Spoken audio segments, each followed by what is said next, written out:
probably because all I care about is whoops. My life consists of my work, my family, and now I study jujitsu. So those are sort of I'm happiest when I'm home with my family. I'm happiest when I'm just obsessing about my work. And I, put in, you know, between 1.5 and 3 hours a day on jujitsu. Brilliant. Who inspired your jujitsu endeavor? I mean, I know Um, it's caught on so vogue right now, but what made you finally take the leap? well, I have a dear friend named Steve Cotter who is very, very passionate about it, and his mentors are the Ribeiro brothers, Shanji and Salo Yeah. Ribeiro. And so through Steve, I've become very close with the Ribeiro brothers. So I'm studying within their network of coaches, and it's just great. Well, that's tremendous. I'm not surprised given your yearning for learning. I mean, you are, in my opinion, the epitome of a lifelong learner, and we're going to uncover a lot of that today. I had the distinct pleasure of getting into some of your background. It was news to me that you went to Williams College and played ball there. Mm. So I'm here north of Boston in Billerica, Mass. I don't know how much exploring you did in the state of Massachusetts back in the day, but if you don't mind walking down memory lane a bit, I would love to hear a little bit about your time there. You've mentioned how obsessed you were with football at that time in your life, and I think this ties into one of the questions I sent you in advance. Your East Coast influences. I mean, you're a West Coast guy now, but I would love to hear about what East Coast means and meant to you, back in the day and until now. So, what was college David Weck like, other than obsessive about football? Well, first of all, East Coast for me represents get up early, arrive on time, early is on time, Mm-hmm. work your butt off and never quit. And that's sort of New Jersey. There's a certain toughness in New Jersey and a resolve in New Jersey where I think if you're from there and you can identify with that, it's very empowering that you got to kill me kind of a attitude Yeah, because that I'll that never actually stop. that's spot on. I went to a small Catholic Division two school to play football. I didn't play football until freshman year in high school. Played everything else until then, but caught the bug. Got to go play ball, and we had a ton of New Jersey kids. And I mean, work ethic was never in question, and their diligence and their commitment never could be questioned. So that aligns with your experience as well. Yeah, well, I started football as a freshman in high school too. Really? That's when Okay. I started, and then I had 8 years of absolute intensity. It helped me get into Williams College in the first place. So there was a certain distinction of if the coaches put you on a list where they're like, okay, we want this guy, this guy, this guy, Mm-hmm. then they generally get pull onto some number of people. So I was fortunate to have some game film that gave them like, okay, we want, there'll be a place for this guy on the field, because Yeah. the game footage showed some good plays. And I I think back in that day, I used to drink alcohol as sort of the valve release to release the Mm. pressure of the type A have to win, that type of, honors grades and, Mm-hmm. football and track and doing those things. And alcohol was the release. So my college football experience was football was the priority. Um, Alcohol was the next priority. Girls were the next priority and cover my ass with good grades. So basically those four factors were it was a drinking culture up there. Yeah. Like after the game, most of the players would, just let it ride. And I've since stopped that because it's just so deleterious on the system. So How long did it take you after those 4 years of college and that routine, that diet? When did it dawn on you that I can't have a life that includes alcohol at this level? When did that occur to you? probably around like 29 years old or so. Cool. Okay, And so I'm 28, and to keep it brief, I had a similar list of priorities when I went to go play football. And it was so tumultuous that at the end of my first year, I had about, last semester before exams, and you're getting after it, and I wound up in the hospital with a blood alcohol content of 403. So 40% of my, Whoa. yeah, Okay. man. Yeah, which is, I'm, as you can imagine, grateful to be here with you and hear it all, because that could have gone Yeah. sideways. And when I came home Yeah, that that sure summer, could. my coaches and my professors and my teammates were all on me to come back and be part of the program again. And I took a long look at myself, but also that environment. I said that's an environment that celebrates that kind of stuff and condones mediocrity, and it's all right if you're drinking and you're not taking care of your body because we're not that talented. So I was really luckily I had the right family, right people around me at home on Cape Cod who said, "Are you sure that's really where you want to be?" And I said, "No." And it's completely changed my life. I met my girlfriend of 9 years that summer, started to develop my keen awareness and commitment to my long-term health as well. So I only made it a year, but you lasted 4 with that diet. Where on Cape Cod? Grew up in Dennis, Mass. Another great blessing of my life. Yeah, we used to go to Wellfleet every Oh summer. hell yeah, man! Oh, that's a really special place. I mean, I think Well, the whole we Cape were is special. going there back in we were going back there in the 70s when Oh the little shoot, kettle ponds, you know, you and like three other families would be at the little kettle yeah, ponds.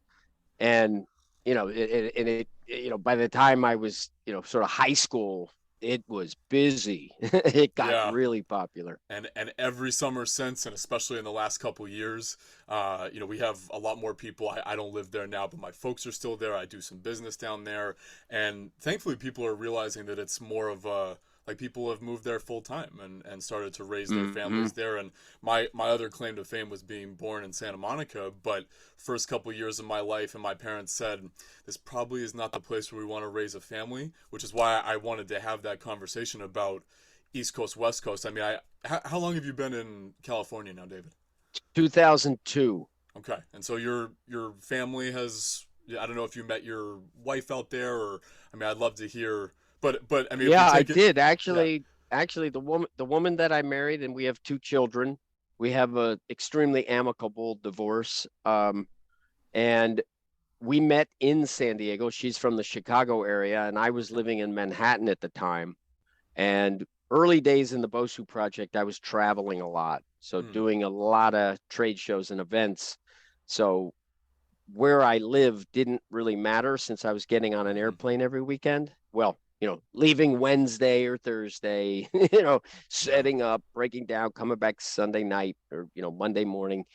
So from my first 2 years in San Diego, I literally didn't know how to drive to anywhere because we lived on the bay, right on the water. And so, the 3 or 4 days of relaxation and work from home, mm, to another trip didn't matter where I was. So yeah, um, we picked the best climate in the world. She had gone to college here.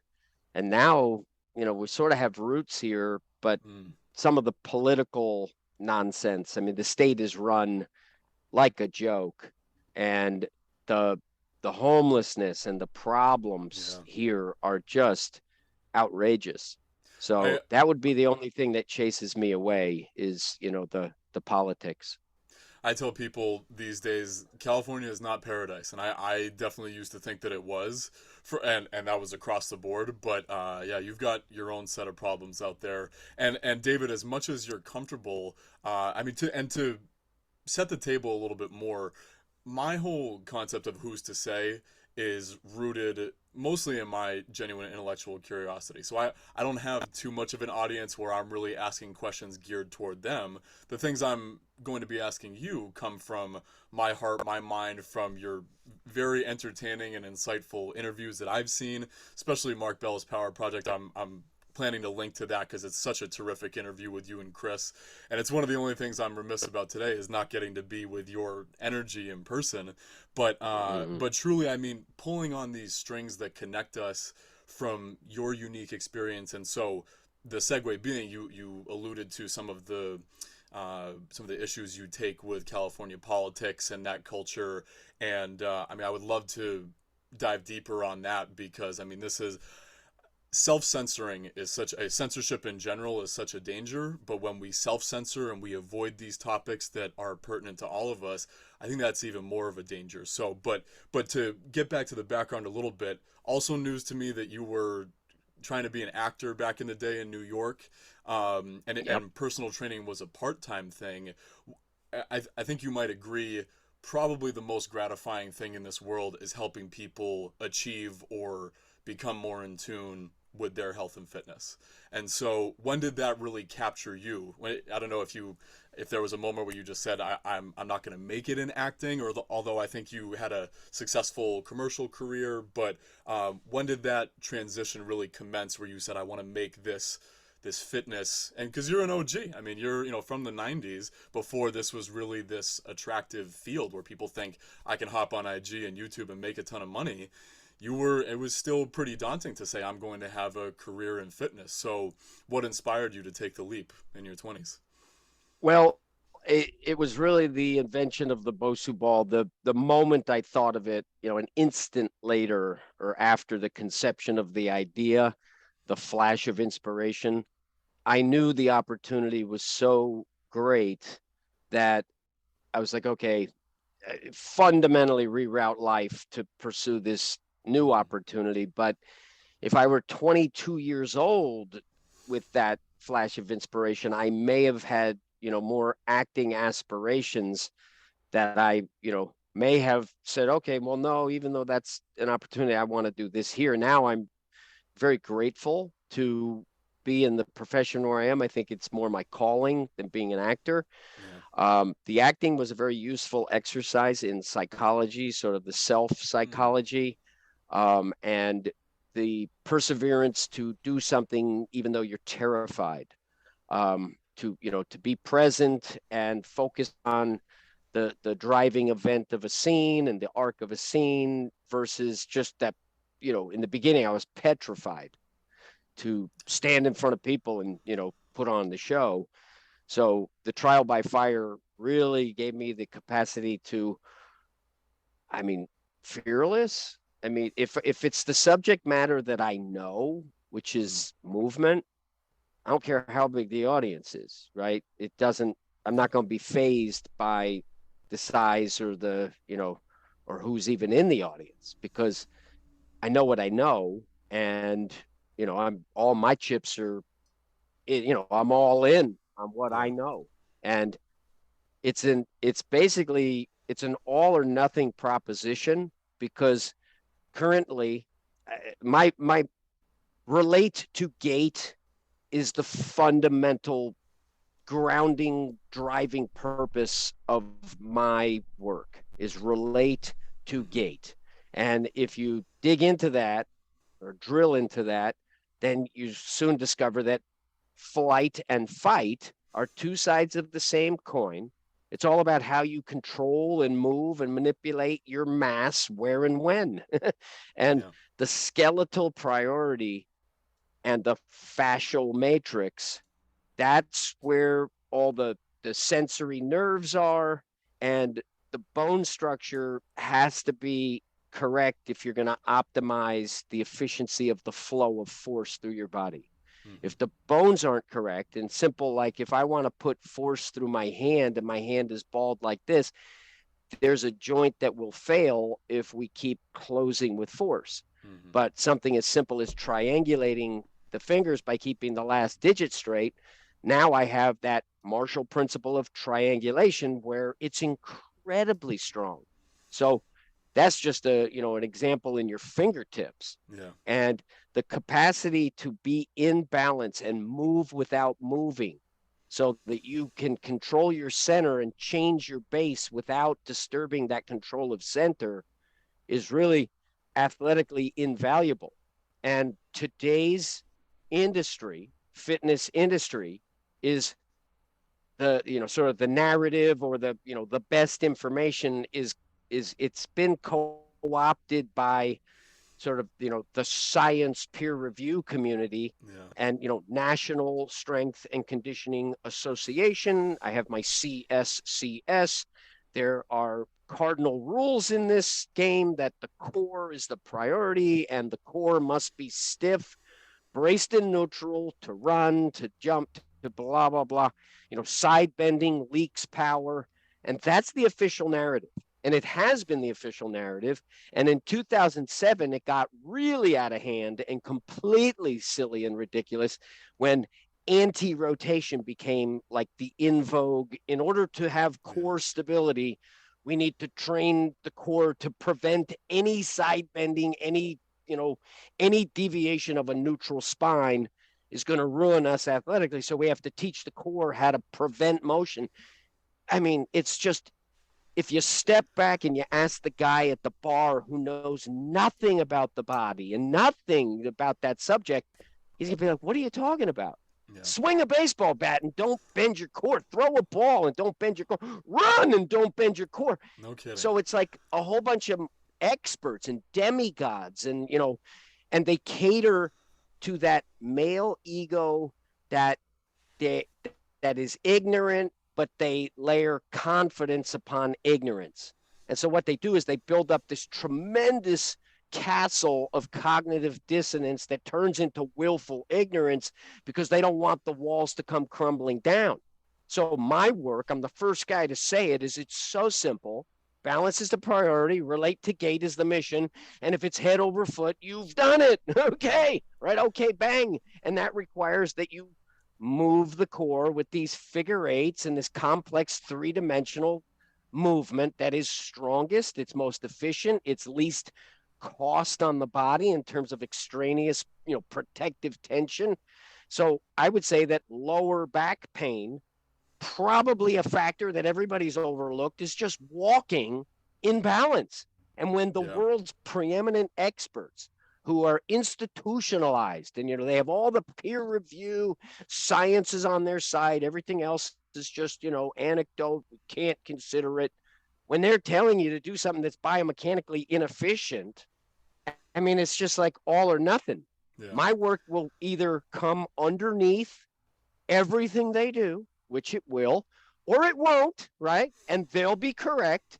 And humanity will go on lumbering and falling, stumbling through life, And right? and So willfully ignorant, as you said. I know. willfully, I'm talking painfully willfully ignorant, because we know it's not a lack of intelligence. We know that it's the limbic burden of their emotions that cloud their thinking and cause the prefrontal cortex to basically short wire, right? Yeah. To accept something that, oh, the king, look at his robes, they're so beautiful. Oh, I love it. Oh, Yeah. guys walking down the street unbalanced and naked. It's like, come on, right?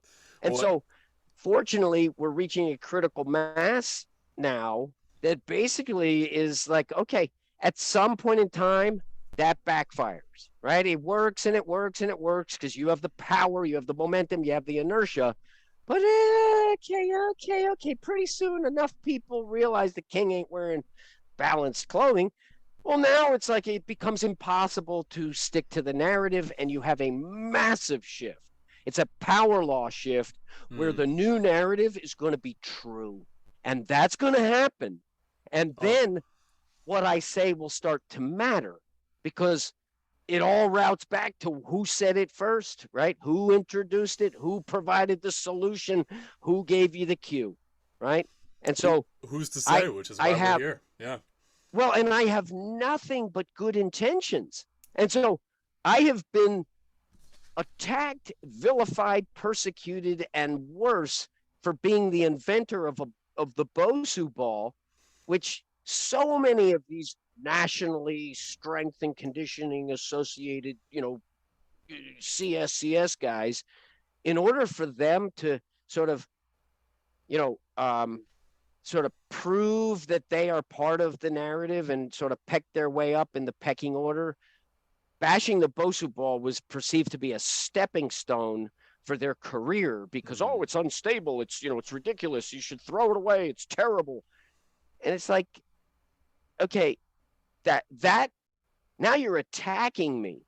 I'm looking over here and I got incoming here that is this perpetual, nonstop, actively campaigning against the BOSU ball. And I'm talking about people. There is a guy who is a fellow at the National Strength and Conditioning Association. You go to his Instagram, and he's posting pictures of the BOSU ball with a big red slash through it. This will not make you strong. It's like, why? You're a freaking fellow of the organization that tried to, they tried to crush CrossFit with Dr. Data. It was the most corrupt case that the judge had ever seen, right?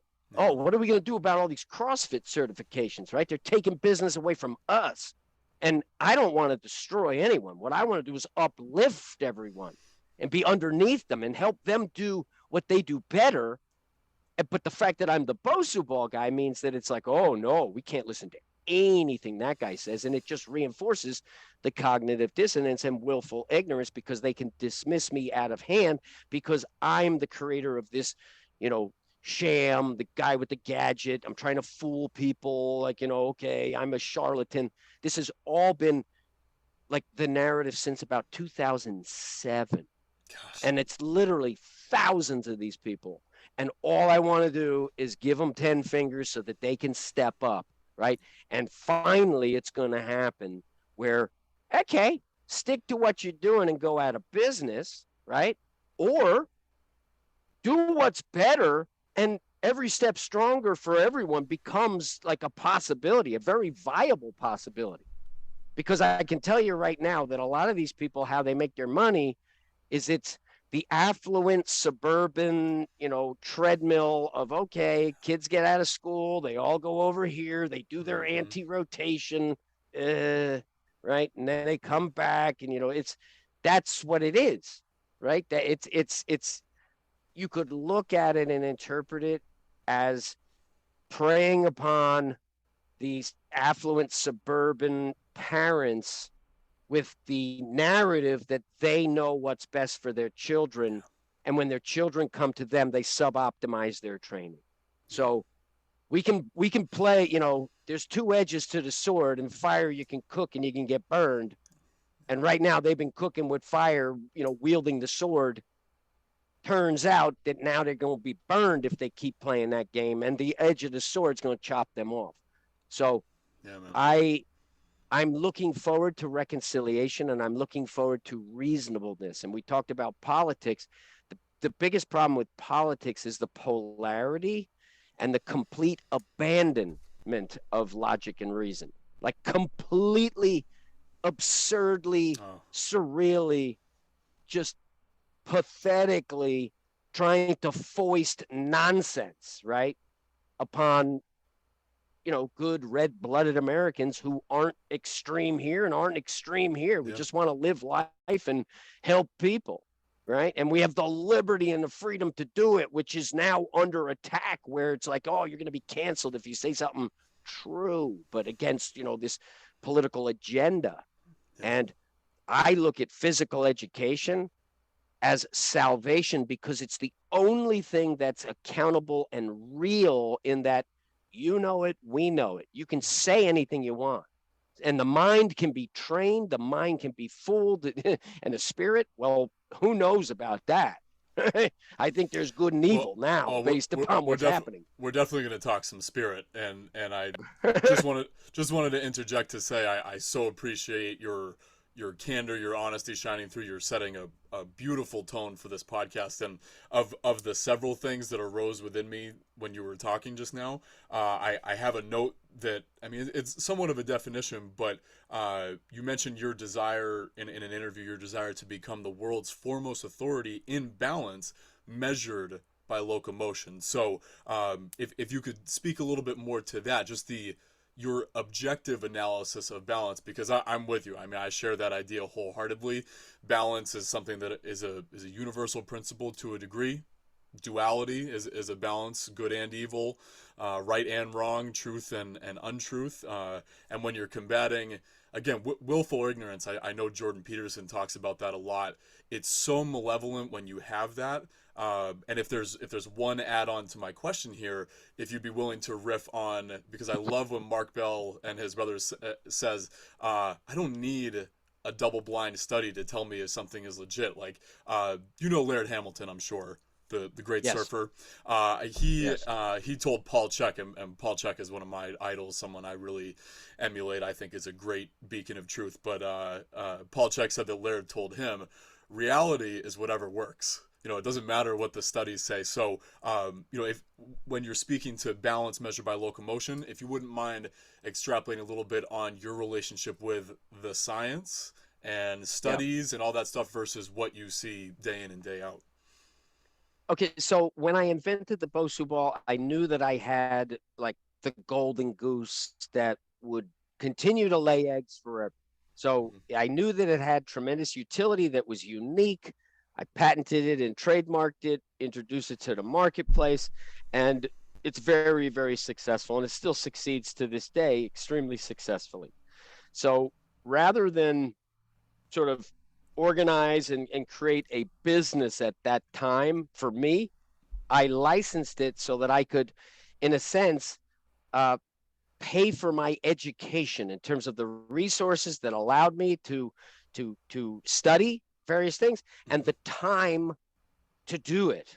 Right. So my time became my own, and my objective was to learn as much as I possibly could and to experience that learning so that I truly know it to be true, not, Yeah. and I'm a good enough athlete to be able to vet something and know if it has promise or not. Well, Now, that's profound, is the experience, not just having an oh education. yeah, I mean, look, listen, you can't know it unless you feel it, and the only way you can feel it is to do it. And I don't want to go learn the guitar from a guy who knows music theory, but he can't play the guitar.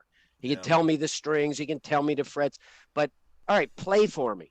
And the guy can't play. That's a lot of our modern coaches is people who sat through a PowerPoint, learning why you have to brace your core stiff and then parroting that message and performing the exercises like a good little boy that, I'm not going to offend my demigods who, I Yeah. worship them, right? They know. So I'm part of a club, and the club is the Yeah. dominant club. So it's a good club to be in, right? Yeah. So begin with the end in mind. It's like, okay, well, what do I want? I want balance. What is balance really? It's not just not falling down, it's coordination. It is the appropriate where and when.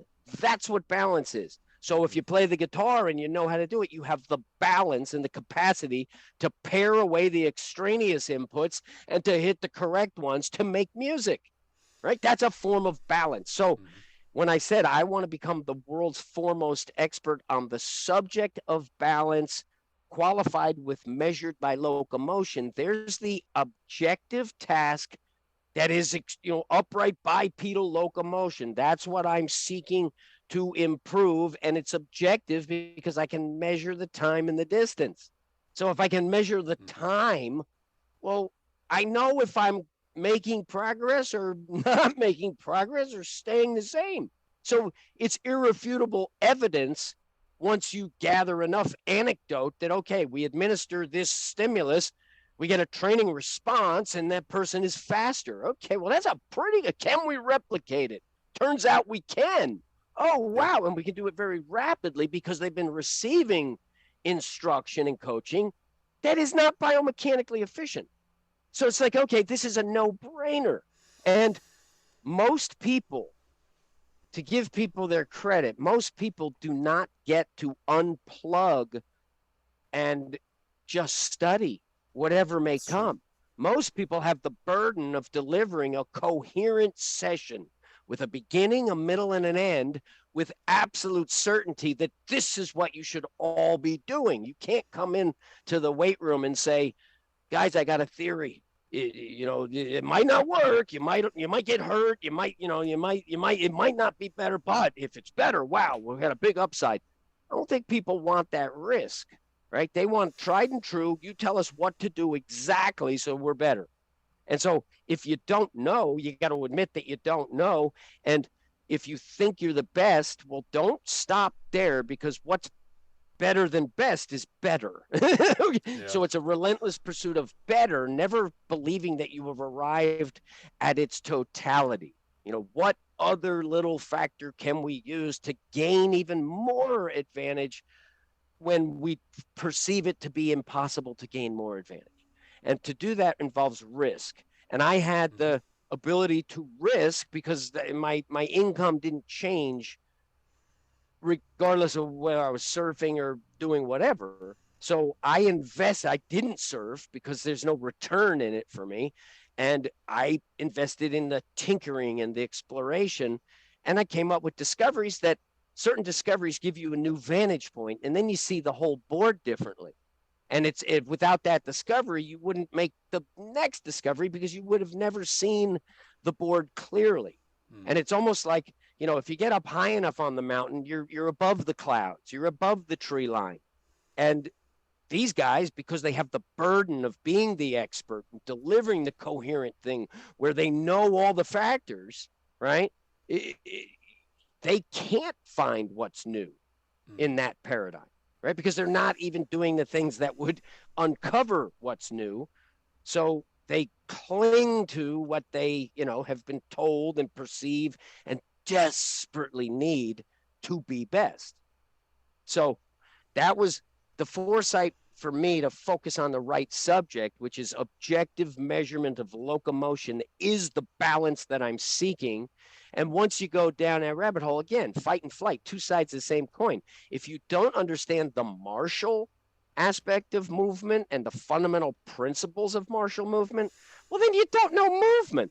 Yeah. And it is so few and far between of a strength coach who actually understands martial principles So and true. martial science. And their excuse is they'll make fun of it. Where's the peer review?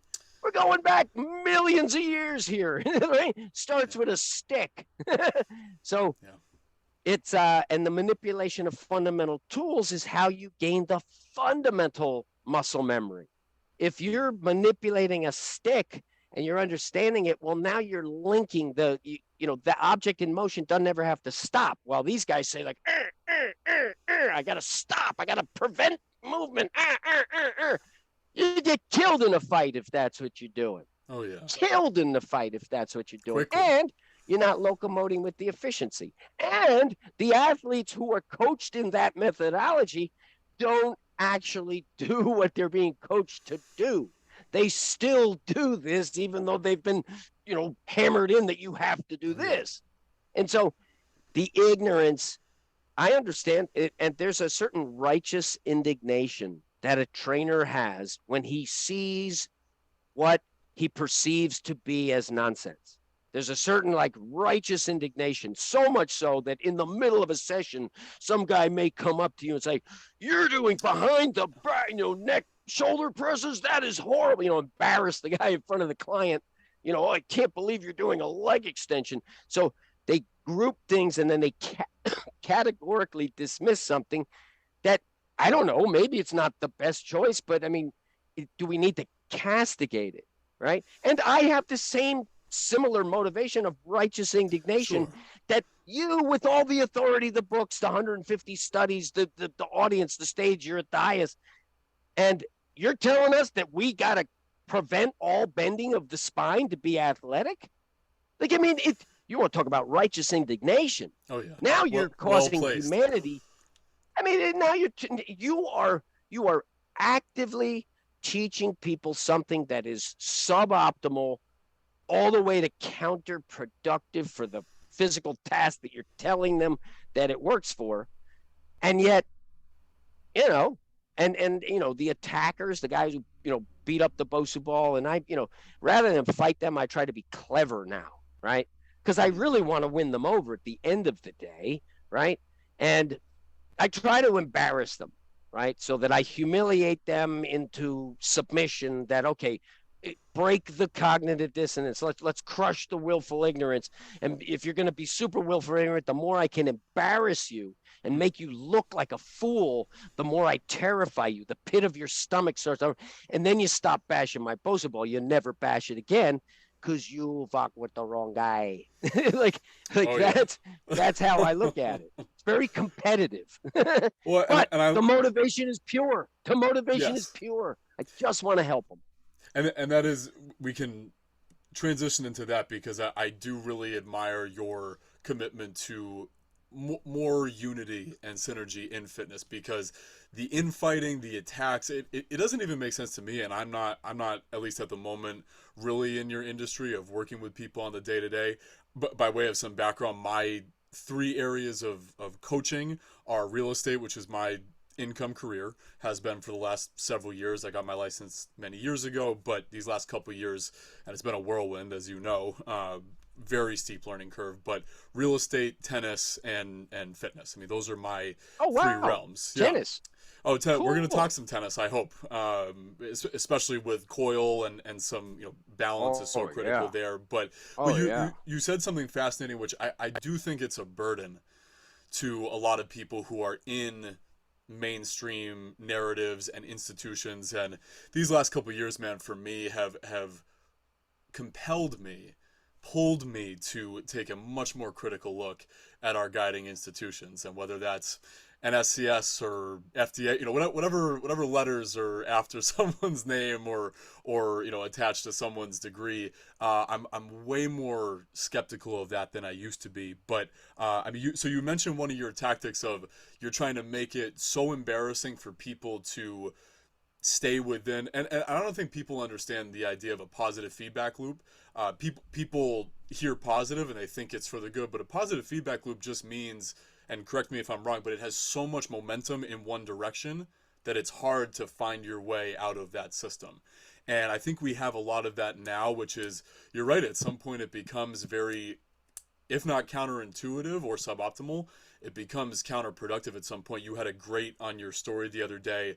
I don't know if it was University of Arizona or someone trying to further propagate the challenging biomechanics of sprinting, and yet in their 3D computer diagram they have head over foot, which I know is one of Yeah, I your mean tenets of it is balance and it movement. is it is beyond preposterous. This is the world's foremost locomotive performance laboratory, right? The best in the world, the pinnacle, and they set their $1 million treadmill up so that you cannot film from the front. I mean, like I cannot tell you a complete picture unless I see front and side. Yeah. Like, give me front and side, I'll tell you what's going on. Take away front, I don't know what's going on, right? So they don't even have the understanding of the perspective and vantage point from which you must study, and they inadvertently stumble upon it in their own research.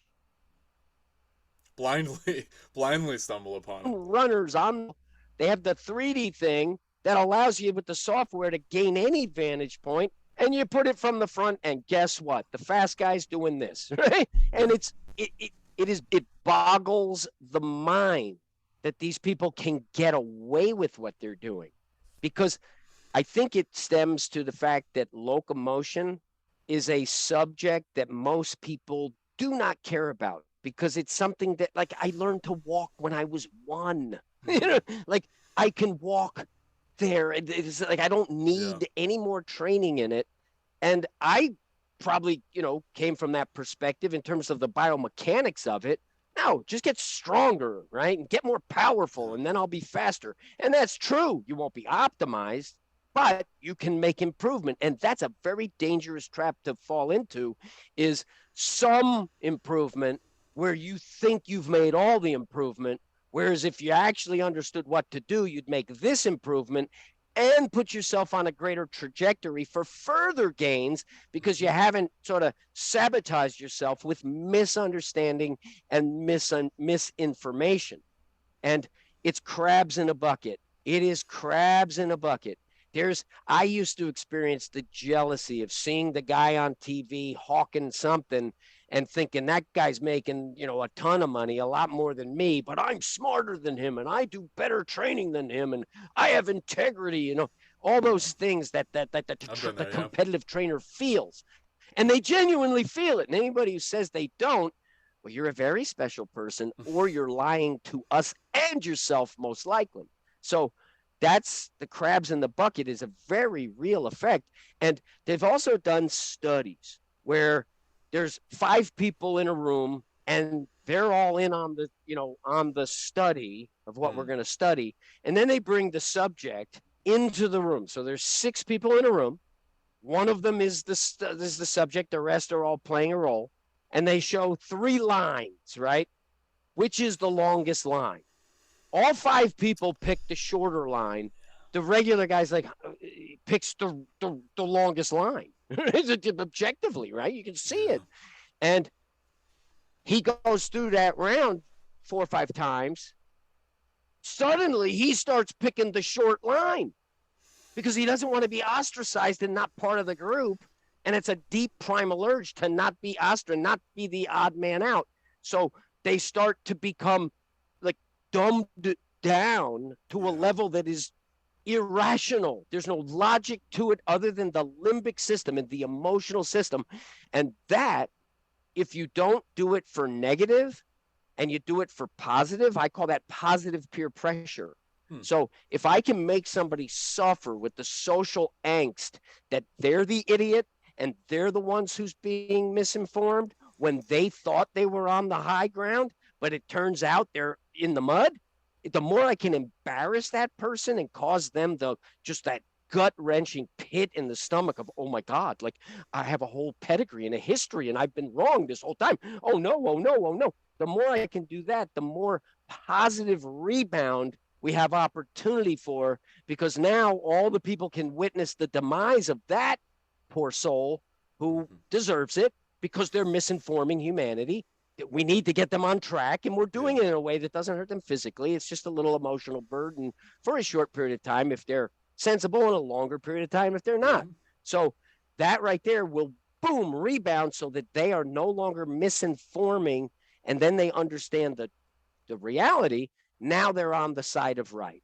And they can rationalize and justify all they want about why they were wrong and, sort of make caveats. Well, I really didn't say you had to say perfectly stiff. Like, there's a little bit of, okay, you can rewrite the history to make you feel better as long as we're all emerging on the other side with the truth and With the the truth. rational truth. Balance is the no, Balance is the only athletic quality that by definition improves all else. Because you Mm. could get stronger in a way that is not in proportion to the biomechanical sequencing, right? You can Yeah. get flexible you know, beyond a point of good. Make your knee bend all the way backward or something, right? So any other quality, it tends to be like segmented in and of itself. It has to be assembled with the rest of the qualities. That balance is basically what it is, because Yeah. balance is just coordination. That's all it is. And this may sound, for people who are hearing you talk about this, your somewhat antagonistic approach to getting people, toppling them from their pedestals of what they believe is mainstream correctness.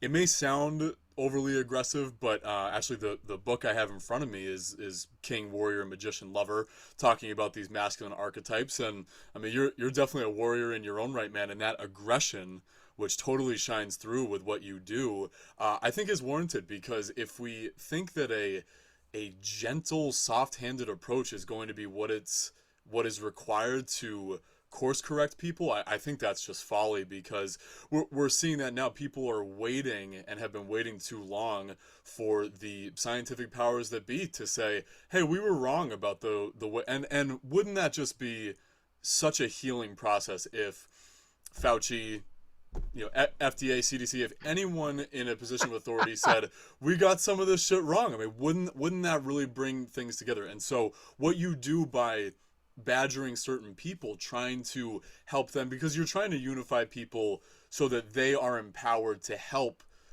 people take control of their balance, of their health, and that's a noble goal. But if we think we're only going to do it by a soft nudge here or just ignoring them there, I think it's not going to bring about the ends that you're really pursuing. And one other thing to touch on here is that, I mean, I In the same way that I value Paul Chek for the way that he brings us back to fundamentals, you are an innovator and a creator, but you are bringing us to some of these universal truths. And as we transition a little bit into some of the more philosophical questions I have, and as we get into some of your philosophy, I'm wondering if you're familiar with Robert A. Johnson's book, Owning Your Own Shadow. I not that book, but I do I do have a book on my bookshelf from that author, Oh, but cool. I don't know the book that you're referring to. I think it probably is heavily influenced by Jung, I would Absolutely. imagine, because of the shadow. Are And I've you done a fan of a Jung? fair amount. Yeah, yeah, I've done a Yeah. fair amount of exploration and sort of, trying to distill out the essence of what he was saying. A brilliant person. So what can we glean to sort of prepare ourselves to, I don't know, understand things to a deeper extent to, help to a Mm-hmm. greater capacity.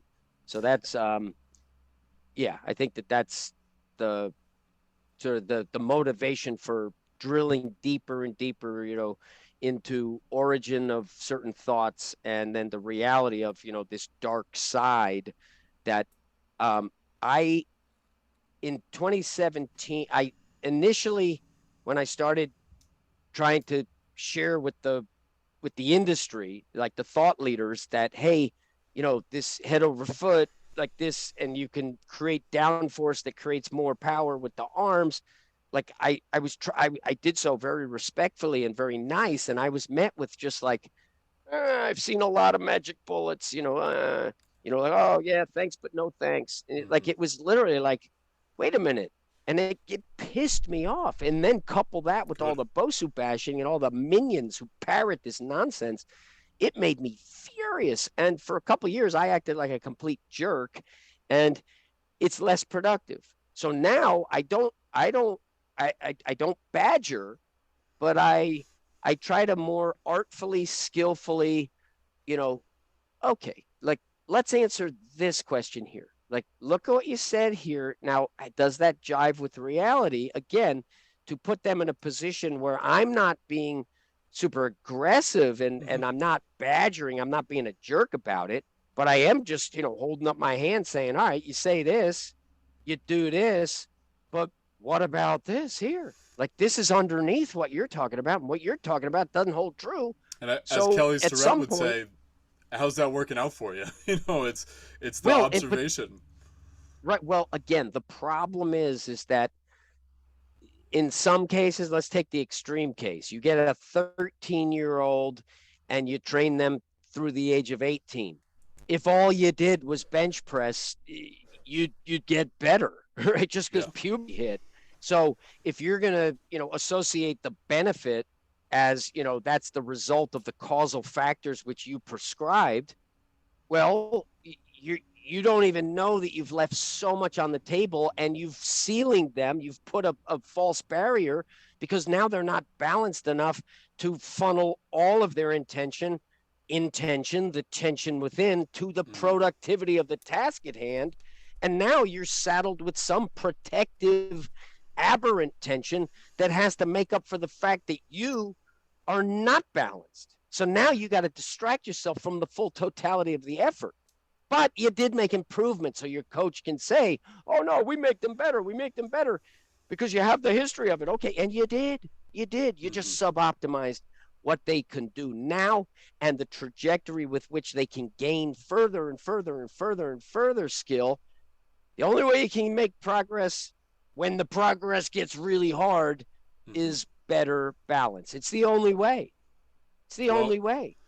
well said. And I think, again, I think it's willful ignorance to believe that progress is not the goal. Uh, Bruce Lee said it best. He said, "Stagnation and rigidity is death." That's how you know something is dead. Is if it's stagnant, if it's rigid. Motion is life. Progress is life. I mean, to an age. But to tie this back into the shadow, I thought of you, David, as I was reading this book on the shadow, because the author spends a lot of time talking about the shadow is always there, and you may have a very positive, beautiful disposition in life, as I try to bring into this world. But when you're a creator, your shadow is destructive.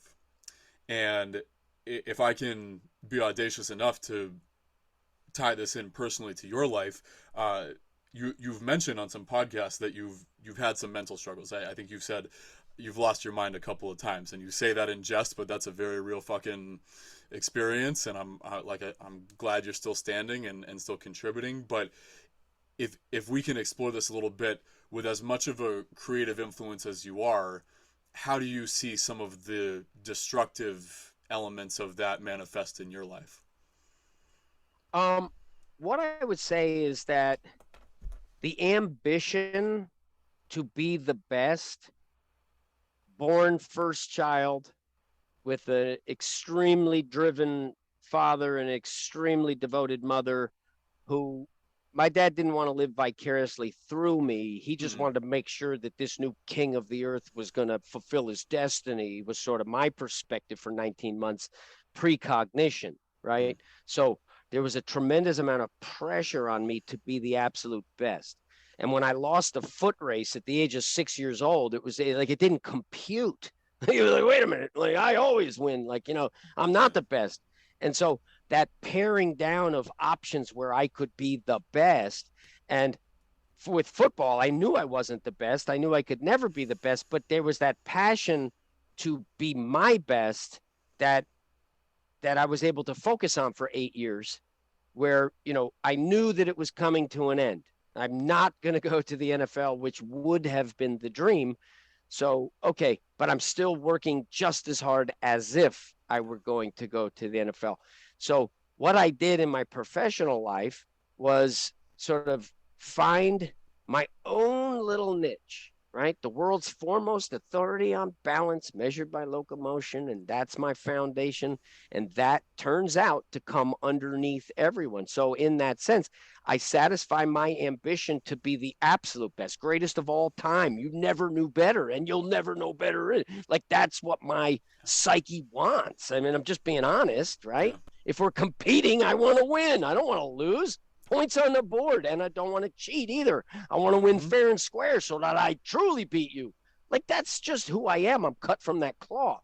So that meets up against a lot of reality where you're not the best. Now you have to compensate. Maybe you drink, maybe you do whatever Yeah. to sort of cope with the fact that you're not. And then by carving out your own little tiny niche, well, then theoretically you can be the best because you've specialized it so much. But I specialized it into the most broad-based foundation for physical function Yeah. that there is, right? So aside from breathing and cellular respiration and Yeah. digestion and elimination, like those are the fundamental functions. But if you get beyond those and those are under your belt, well, now the way that you walk is literally that's the number one functional activity that you're going to engage in for the most reps. I mean, you're going to take more steps and you're going to do bicep curls. I tell you that now.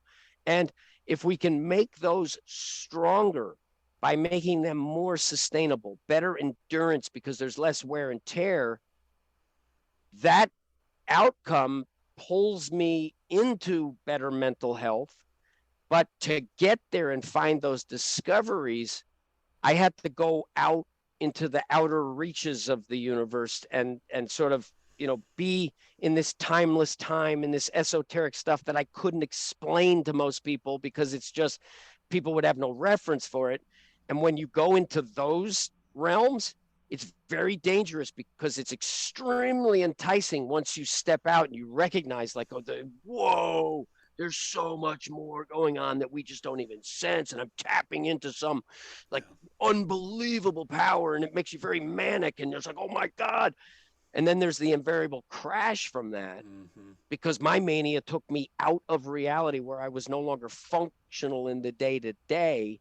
And then crashing from that leads to a catatonic depression because Yeah. you thought you were shoulder to shoulder with God himself, and you find out that you're not. And it's like, oh boy. And so I've had that cycle of going crazy right? And then the depression. So the mania, and then the bipolar disorder.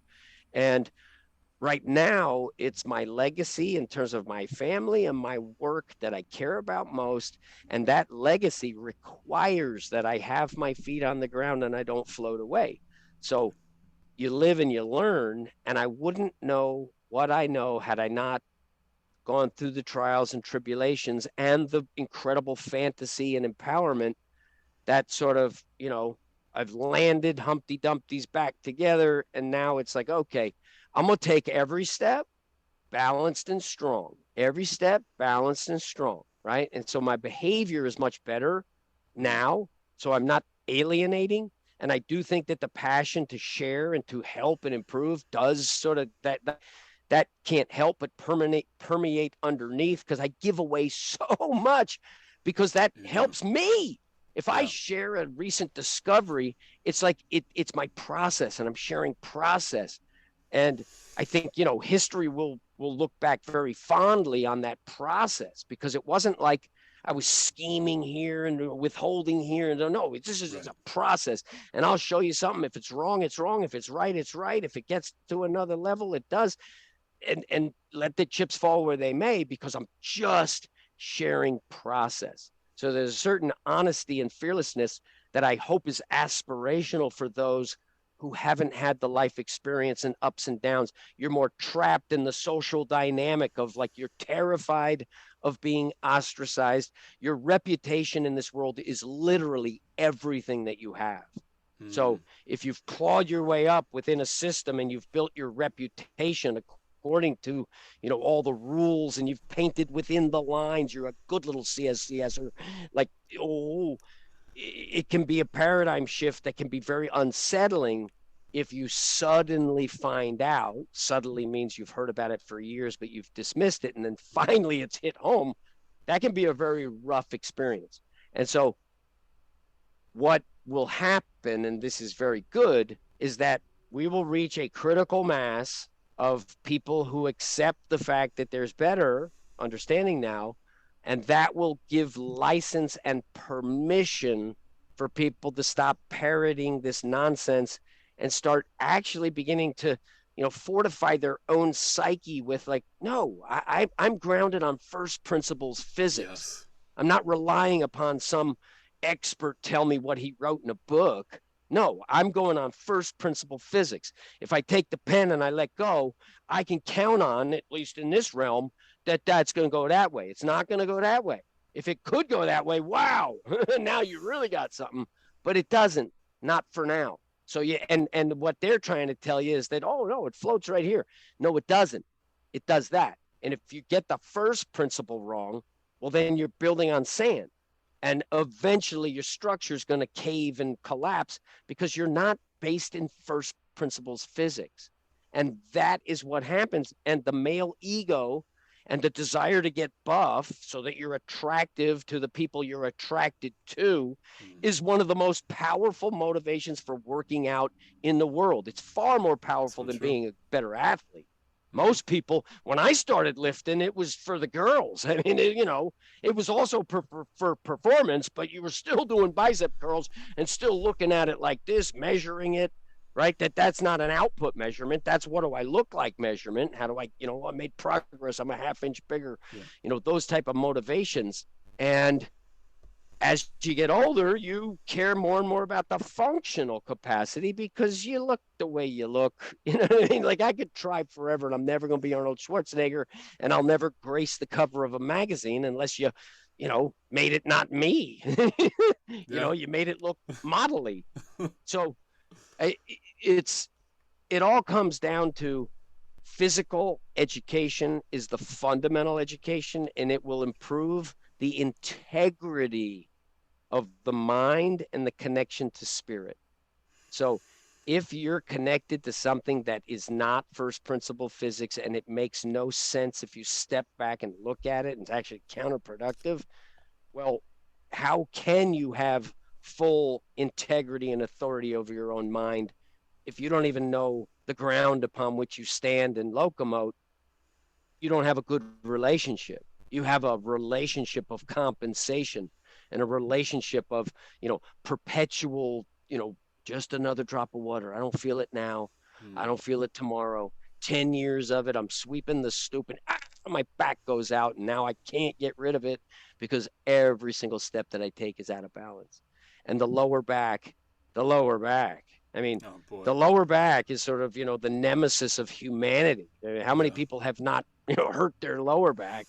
And how many people are suffering with lower back pain right now as we speak? Hmm. Right? Yeah. It's like a rite of passage to have lower back pain for 80, 90% of people. Yeah. Right? So I think what we could do is we could flip that and make it so that like only 20% or 15% get lower back pain and the rest of us don't because now we move smooth. Yeah. Now we move like a big cat and we're smart in the most basic sense. We have integrity in the most basic sense. Your relationship with gravity and the ground. Yeah. Well, beautifully said, brother. And you're putting words to, and I know your love of phonetics and the power of words, and you're putting voice to so many things that I am trying to bring people to that critical mass, to this tipping point where we just can't willfully ignore these universal principles. Two things I'll share from my notes. You probably know Richard Feynman. He's one of my favorite. I just found him to be so interesting and eclectic. You kind of remind me of him in a way. But he said that the first principle is that you must not fool yourself, and you are the easiest person to fool. And I think about that all the time because if we don't, I think you mentioned, yeah, just we locomotion is one of those things we take for granted. Sure, I learned how to walk, I learned how to talk, I learned how to date, I learned how to eat, and if we don't take the time, as I've desperately endeavored to do in these last couple of years, really since I was, I'd say 25, I'm 28 now, start to ask those questions. Well, where did my understanding or comprehension of these things come from? If if I am not able to determine that they came innately from me or from some first principle, and where they really came from is from a teacher, a parent, an expert, anyone like that, then I mean, man, it's very fun grounds to start to question things. And if you'll indulge me for one moment, I love classic fiction, and I'm rereading Don Quixote, and one of my Oh. favorite stanzas from that is, and I'm quoting here: "When life itself seems lunatic, who knows where madness lies? Perhaps to be too practical is madness. To surrender dreams, this may be madness too. Too much sanity may be madness, and maddest of all, to see life as it is and not as it should be." And the reason I Mm. bring that up is because your genius, David, and the way, and sharing is caring. I think that's legitimate. Is you're expressing your love and affinity for people by showing them your process, by sharing the ways in which you arrived at something. But one thing that I think has gone totally ignored over modern history is that genius already resides within all of us, and it should be a pulling force, something that draws it out of us through our passion, through our gifts, through our curiosities. I mean, you've lived that life, but instead, what we have in the world of classic education is an input only world where we are stuffing as much information, it's not even really knowledge or intelligence, into people's minds. And I mean, I'm just wondering how you escaped that trap. One thing you mentioned in an interview is that when you were leaving Williams, you thought maybe you were destined for a Wall Street career. And I heard Elon Musk say that all of the classically intelligent people are misled into finance and law. And so we have a bunch of people who are upholding statutes and, you know, purporting this ridiculous finance system, and we don't have people who are applying their own genius to just what they're interested in or what they feel their real calling is. So, I mean, if I'm to put this into a question, how do you follow that creative genius call, and how do you commune with that on a regular basis? I mean, I think it's evident you feel compelled to pursue progress, and then to share that process with people. But yeah, how do you stay in touch with your, especially when you've had some of these breaks? And I take it no plant medicine or anything like that for you, David. Did you arrive at No, I some mean of your, for me, the catalyst for the psychosis was THC, okay, and okay, and that it was the fire that I could cook with because it gave me incredible sensitivity where I could feel all movement, and it gave me incredible energy. So for me, it was a stimulant and a Got it. sense like, I could feel every little nuance, right? I Same. knew exactly where everything was, and I could myopically focus on that for hours and hours Mm. and hours, right? Feeling that, and it would just like it would give me this energy that was just intense. So that which would knock someone else out was like, whoa, like, and I like teeth would get sharp because I'm going back to I'm a predator, like I'm dangerous, like, Mm-hmm. you know, I'm making the most out of what God gave me in terms of my prowess, right? And I'm getting better. So, and it's the yin, it's the receptive that I need because I'm not big, fast, or strong. So I cannot dominate in those categories. I need to be sensitive to direct that force off of me. So I'm taking a line that is not fighting force, right? You face force, you make the progress without losing the contact of that boom, that forward. And the best defense is a good offense. Oh So yeah. even when you're in a defensive situation, you need to find the offensive intent that makes it so you're not just keep running away. At some point, you got to turn and face the thing, and you got a better chance turning and facing it than you do hiding and turning away from it. So I think for me, the social construct and like, okay, you go to Williams College, then you go to Wall Street and you live in Connecticut, you're on the train, you have 2.5 kids, you have a 16-bedroom house, you go to the Hamptons in the summer. Like, I just looked at that and I said, shoot me now. Like, shoot Yeah. me now. If Good. I'm going to look back on my life and I chase the dollar for comfort, Mm. well, I'm not going to be very happy. I want the dollar on my own terms, where I take a big risk and I provide such value that I'm compensated and rewarded Hell for yeah. that. That's the ultimate, purity of the capitalist system is you provide value for others and you are rewarded commensurate to the number and the quality of people who you help. I mean, it just makes sense. Yeah. There's a motivation of a win-win factor there. So I looked at it and I just couldn't continue within that social construct of, oh yeah, I'm that. But the financial wherewithal, nothing terrifies me more than not having financial wherewithal, because that means suddenly your time's not your own. I Yeah. mean, like, yeah, I got to go dig a ditch, otherwise I ain't gonna be able to get a gallon of milk. Yeah. So that's the that's the wonderful opportunity we have here, is that even the poor are relatively rich. So I mean, if you can just get over the social strata of where you are, Yeah. like earlier in my career, if I were at a Williams party, what are you doing? Oh, I'm acting in personal training. Oh yeah, how's the money in that? Yeah. You'd sort of get you would get derided because these guys are making a ton of money and you're not. So, you're not part of that club all of a sudden. Yeah. And being part of that club would have been too much for me. Shoot me now. If that's the pinnacle of my achievement and contribution, that I figured out some derivatives where I could buy low, sell high, and oh, Well. the hell, especially if you're doing harm like a George Soros. I mean, Yeah. it's what's the value in that life other than just I don't know, the selfish the selfish desire at all costs to be rich. Yeah. No, and it's perverse incentives, which we talk about all the time, and it's also a limiting factor too. You talk about that experience of being at those parties, and or even if just someone asks you, what do you do, or and I'll use this as an opportunity. When people ask you what you do, David, what do you say? I mean, do you have a clever, because I think when we say, like, if I just say I'm a realtor, because that's what like, that's not really what I do. Right, I mean, right, that's not really who I right. am.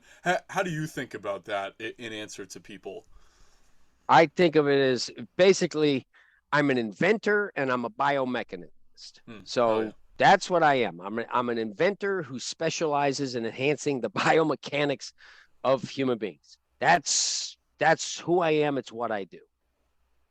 And if we can follow that, because I wanted to make sure to ask you about the coil and especially where you see it. And I don't know if you're a tennis fan, but if and if you've watched or played enough of it, I'd love to see. And you're also a fight fan, right? I mean, I don't. Do you work with some martial artists and fighters? Okay. Yeah, Uh, I mean, I've worked with basically every sport. Tennis, I'm not any good at it, but I certainly am familiar with it, and I used to be a fan, right? okay. Like, well, I used to enjoy sports. Now I like watching boxing as my favorite. So, like, I don't even watch football anymore. It's crazy. Yeah. And I was going to ask you about that because I'm kind of ending up there.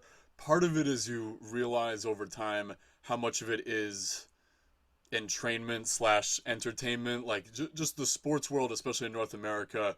Talk about perverse incentives. You have the NBA, which is totally captured, I think, by a lot of progressive woke culture.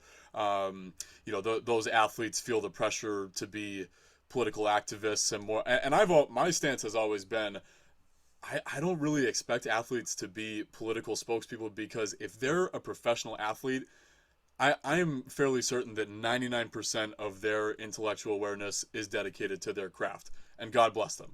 That's what you would want is that level of committed professional. But if we can dive into the coil, especially in kicking, striking, takedown, I mean, how do you describe that to people? And then, also I want to hear about your how that came to you through the Kundalini, the serpent. I would love to talk about DNA and the sacred spiral. But let's Hmm. start with those combat sports and how you see the coil presenting there. So basically, the coiling core is that core which has optimized fully that compressive posture to the polarity of absolute maximum long and short, Sure. so that you now have the full totality of your body to express through through the coil side, Mm-hmm. where you have the absolute maximum amount of everything you can give, and then you do it on the other side. Right? If you Yeah. master the polarities on both, well, now you get everything in between. And now we also consider not flexion extension, but we think of torsion. So we have a bilateral torsion that is internal. We have a bilateral torsion that's external.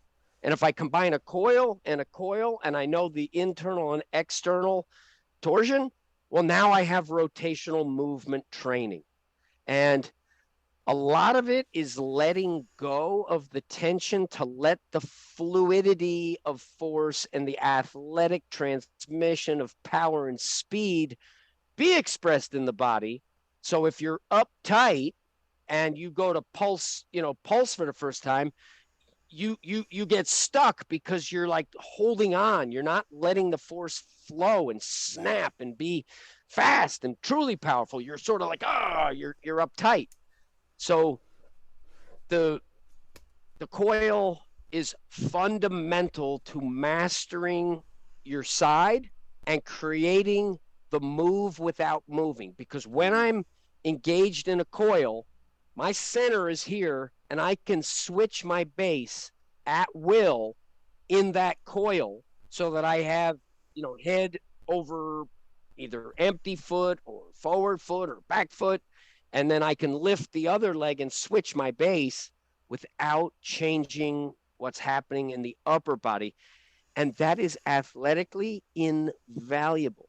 Because if Yeah. I got two options and you only got one, well, guess who's going to win?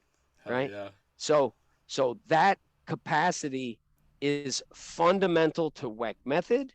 And the coil is how you optimize each side. And if you don't optimize each side with that three-dimensional rotational capacity, that all three dimensions get expressed at the same time in perfect coordination, perfect synchronicity, the whole thing integrated. And then, especially with the figure eight, where you don't have to stop, you're not going Yeah. like the current model where I prevent it. Gotcha. No, I harness it and I can make it small. I can make it big. I'm always engaged with full 100% integrity of the force, the relationship of gravity and ground. And you don't want to fight against gravity. You want to fight with gravity. Of It's course. down up. People say that, like, oh, it comes from the ground up. Well, Mm, not actually. It has to get delivered down to yeah. come back up. So if it's coming up, well, that's not true. It's load, explode. It's not explode. You need to load and explode. Yeah. So just even the tiniest little nuance is very, very important if you're going to be on first principles. You can't say something wrong and then build on it and still be right, because now that brick is not solid. Mm-hmm. Is there anyone, especially in the boxing world, who you like to model for, someone who does it? Obviously it's there for most of those guys in their rotational power, but is there anyone who you think models the coil really well and effortlessly, or even just someone you love to I watch? Yeah. Well, I mean, I think Mike Tyson comes to mind Oh as like gosh, sort of the ultimate, a smaller guy in terms of stature coming in on you, right? I mean, he could terrifying, be, so well, terrifying. yeah, probably the most, Yeah. I mean, I don't know, you can make your arguments, but But he that was the but that most, rolling in, I'm sure there's a couple of his training videos that are making the rounds on Instagram, but yeah. gosh, just the frightening speed with which he's in there, switching his feet, he's behind you, Yeah, I mean, it's staggering. he throws a power punch with such power that he lands in a power position on the other side. So it's Yeah. not, jab cross, it's, crushing hook, massive uppercut. It looks like a shark coming out of the water, his fist, coming up. Right? There's a great shot of him missing the uppercut where it's just like, Mm, ah, this ferocious thing coming up. yeah. And it's body punch, right? I mean, he's using his whole body. It's not just the arm. And so he would be a fantastic example of someone who, Yeah. you know, coils naturally. He's a big cat naturally, and the sport he's in allows him to express these massive waves of coil, where others who are engaged in their sport will not do it to the same degree, but they're still doing it. Like Anthony Joshua seems to have a stiffness about him that, especially in his last couple fights. I don't know if you've watched any of those, but meanwhile Usyk, has that great, his ability to Yeah. coil into that, move through his punch. Did you watch Canelo Triple G by any chance? Yes. I, Yes, I I did. I I didn't. I've seen some highlights, but what did you think of that fight? Canelo's 40 years old. Yeah, No, no, no. Triple G. Triple Yeah, G. Sorry. That's what I meant to say. yeah, Triple G is 40 years old. That's yeah. what I thought of that fight. I mean, it was, you know, he's not the Triple G who won the first fight that was ruled a draw. Yeah. He you could make an argument that he lost the second one. I mean, you can argue that, and there's no argument who won the third. But the Yeah. first one, there's a solid argument for, hey, you guys picked the money train, you didn't pick the winner, right? Yeah. Because Canelo makes more money. He's got a bigger fan base, Yeah. and if you're gonna Jose Luis Castillo in the first fight with Floyd Mayweather, where Mayweather hurt his shoulder and had Mm. to fight one-handed, he lost that fight, if you're honest. So if you step back and you watch that fight again and you're honest, well, then Jose Luis Castillo logs the first L in Floyd Mayweather's career. But the money train got a roll, so you give it to the money guy. And in the rematch, when he had a healthy shoulder, he dominated and won. So he's a Yeah. better fighter, but the circumstances conspired against Floyd Mayweather, but the judges didn't. They conspired against Jose Luis Castillo, Yeah. who's the nobody, whilst Floyd Mayweather is the hero. So, and boxing is a very, very, it's a frustrating Say it. sport because Say it, David. you'll get a Corrupt. well you'll get a 118 109 in a 115 114 fight. So it's like it's like crazy, right? Yeah. And before we return to the coil, because I wanted to make sure to ask, I don't know to what degree you've worked personally with him, but Jordan Burroughs, man, I mean, what a stud! I think he's an incredible role model, champion, just talk about total package. So I've seen him working with your products. Do you have Weck Method coaches, or do you personally have any coaching relationship with him? Yes, he's great. So he has come out here and trained pretty Oh, extensively with Chris Chamberlain. yeah, Chris the I man. had a hand in, I had a hand in showing him little nuanced stuff. Chris really did the bulk of it. And then we have a trainer, a coach named Connor Milstein, who is in Philadelphia, and he trains with Jordan on the Oh, okay. regular basis. So there's a continuity in his training that um, wasn't always there. Mm-hmm. So, he had another coach or trainer who put him through more just, hard work, right? Whereas what Which we're is doing which is is we want a classic in that smart wrestling hard work. culture. Like just the hard work, just grind. That's such a dominating Right. influence Well, in in wrestling in the culture. in the in the in the rest in the wrestling skill, there's Mm. the nuance and the subtlety and the perfecting, but in the strength and conditioning, there can be sort of less integrated strength and conditioning because you're just trying to make somebody strong and in shape, which does help, right? But if you master the coil and you master these things, then you you can better translate that effort into superior performance.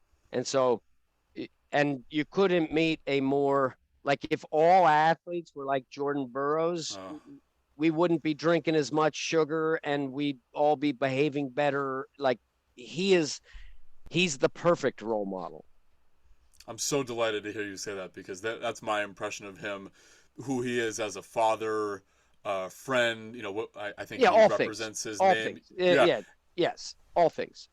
and that's the sort of I had a grandfather who thankfully lived a couple miles down the road from me, was a major part of my life. He was a family physician for 50 years out in Fitchburg, Massachusetts, and back when being a physician was really about the care. My mom told me he'd work all day till 5 p.m. and then from 5 to 7 he'd have what was called like just kind of checkups where 5 to 7 he would have people come in and just talk and sort of be a de facto psychologist. But one of his paramount influences on me was to be well-rounded, to be the scholar athlete, be the guy who is good on the field, a gentleman, a Yep. high achiever in all respects. And those people are few and far between now. As Paul Chek talks about, we have fit sick people. You have athletes Mm. who might have the 6-7% body fat, but if they don't have good relationships, if they've got gut issues, if they're injured a lot, then that usually means that they don't seem to have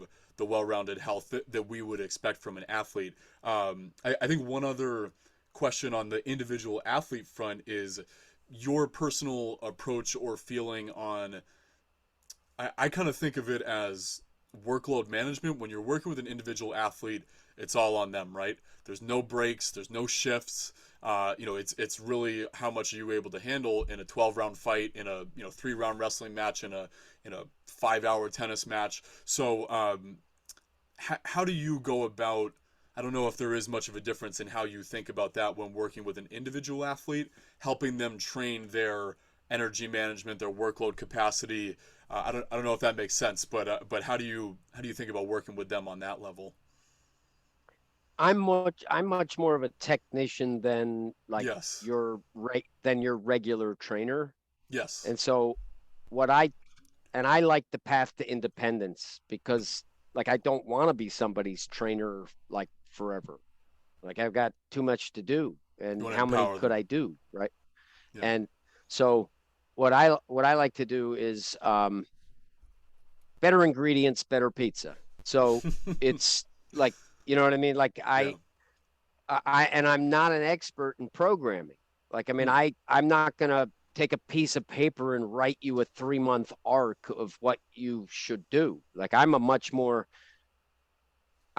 seasoned athlete trainer where it's like, okay, we have the general arc that we understand, but the specifics are going to be contingent upon what's happening in that moment, as opposed to defined as, oh, we're doing this.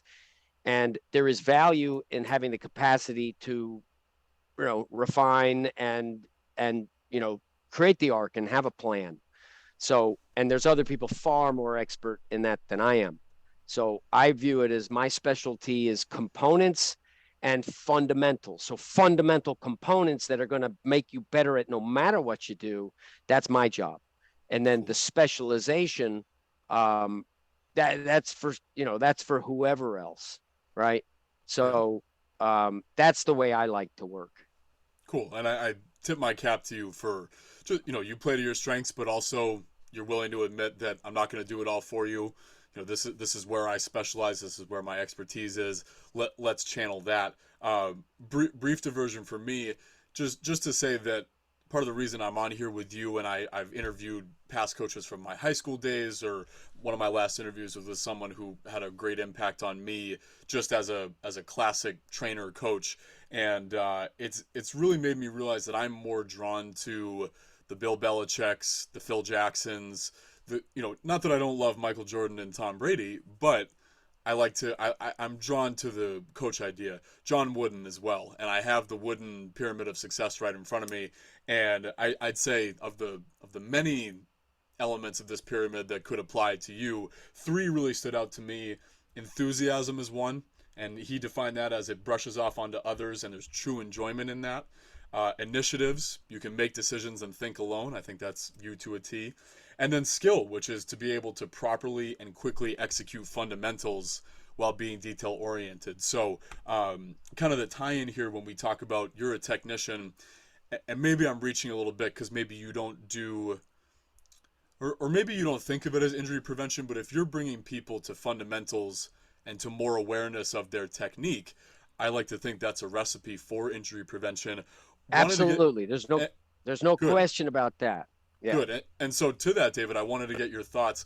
We're in football season now. We're through week 2. I am staggered, floored year after year at the top NFL and college, the amount of injuries that take place, like in the first game, in the first 2 weeks. Season Jamal Adams, great all-pro safety of the Seahawks, just tore his fucking quad in the first game on a tackle. It seems like there's an increasing preponderance of injuries. College, it's unbelievable non-contact injuries, which makes me really sad to see a kid stop on a dime and his ACL is blown out.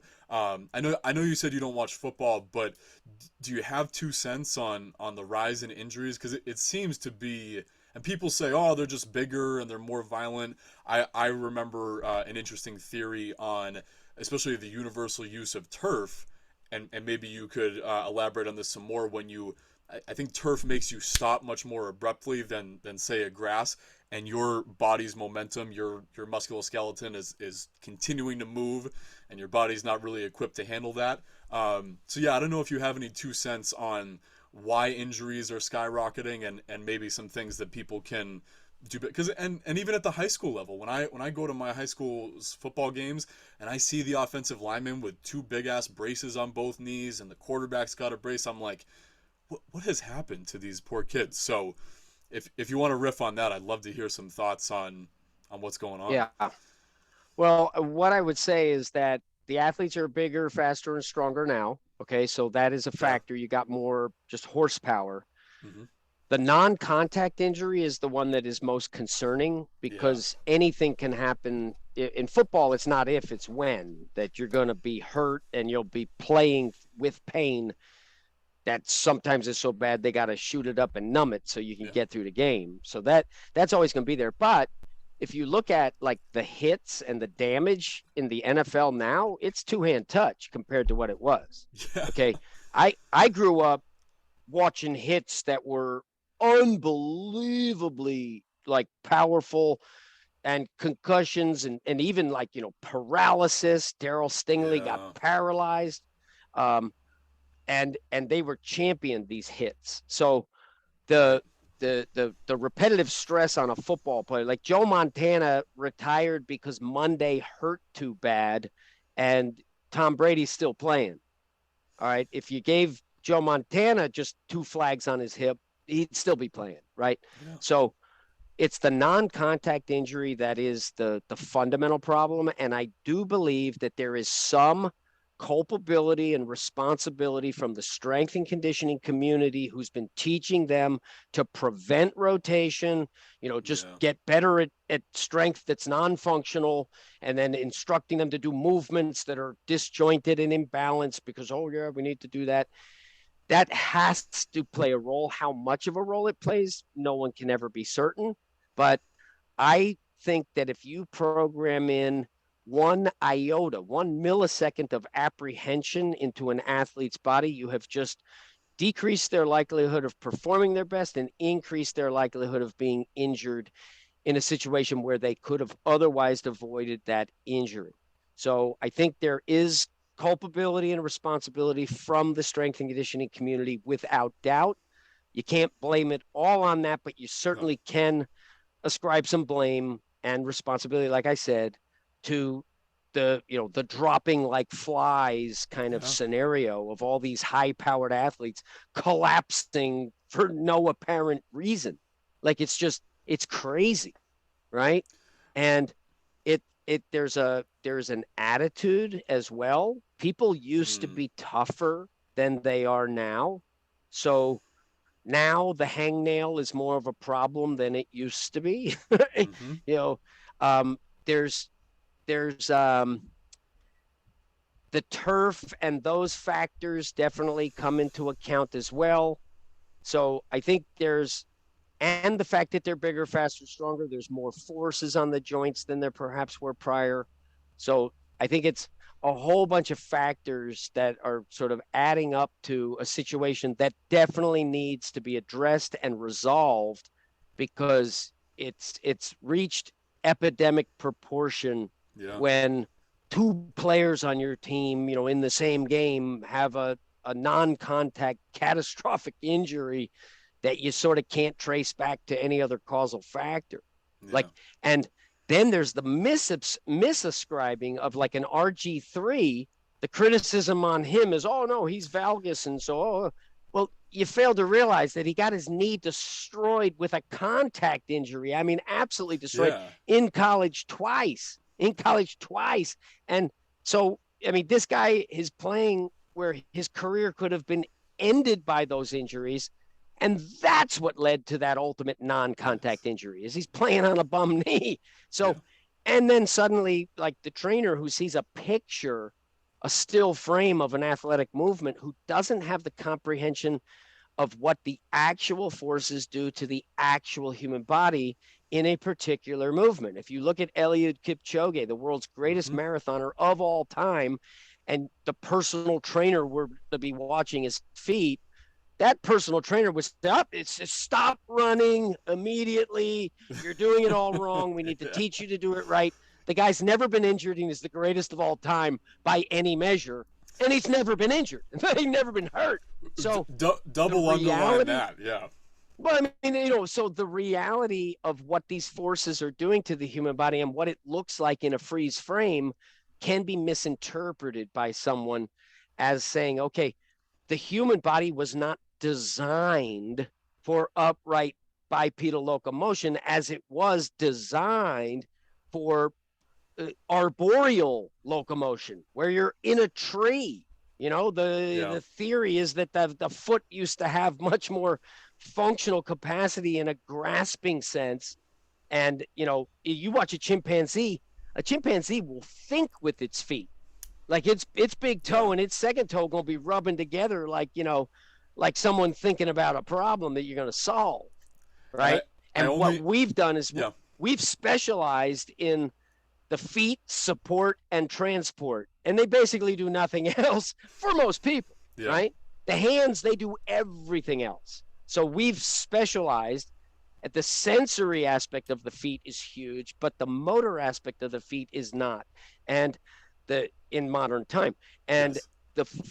the feet cannot make up for an imbalance in the upper body.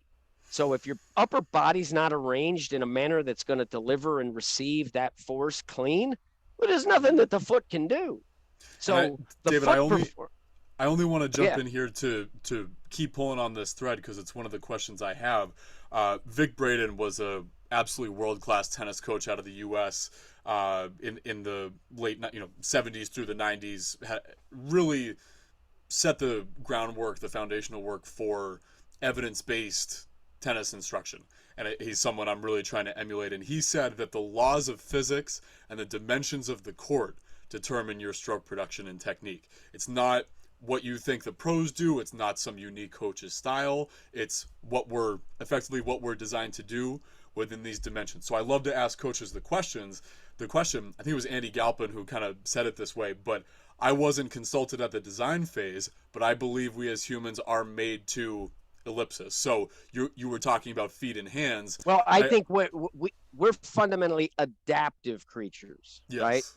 And we're making the best of what came before. Mm-hmm. And regardless of your thoughts on evolution, it's a useful model to sort of theorize, like, okay, well, how did we get to where we are?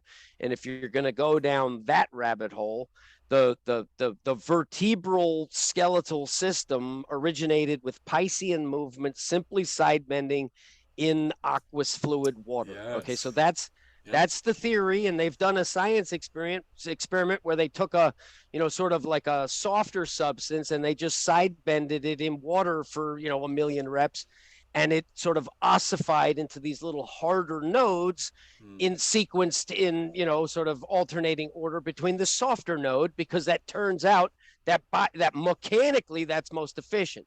Now, you're buoyant in water, so you don't have the burden of the gravity. You can float.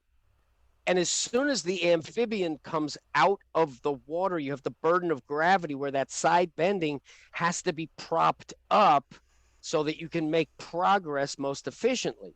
And in that moment, the spinal engine, that three-dimensional coil and uncoiling of the spine, is born. Now, the mammalian strategy is to create more potential energy by going sagittal. Takes warm-blooded, because you're now up higher. You can drop further. The mongoose beats the cobra, because the dolphin beats the shark, because it has three-dimensional spinal movement, much more so. Okay, so the mammalian strategy sort of led to the discovery of, if I prop myself up against a vertical surface, and the kundalini and the cerebrospinal fluid and the polarity of the brain up on top, perhaps that is so seductive for an organism to finally get to that stage that it's worth it to find the balance and utilize the structure to potentiate so much efficiency that you're the world's greatest endurance animal. And you know how to cooperate and communicate, so you can chase down, the better animal physically, right? And you have the weaponry to do the job. So we were not designed.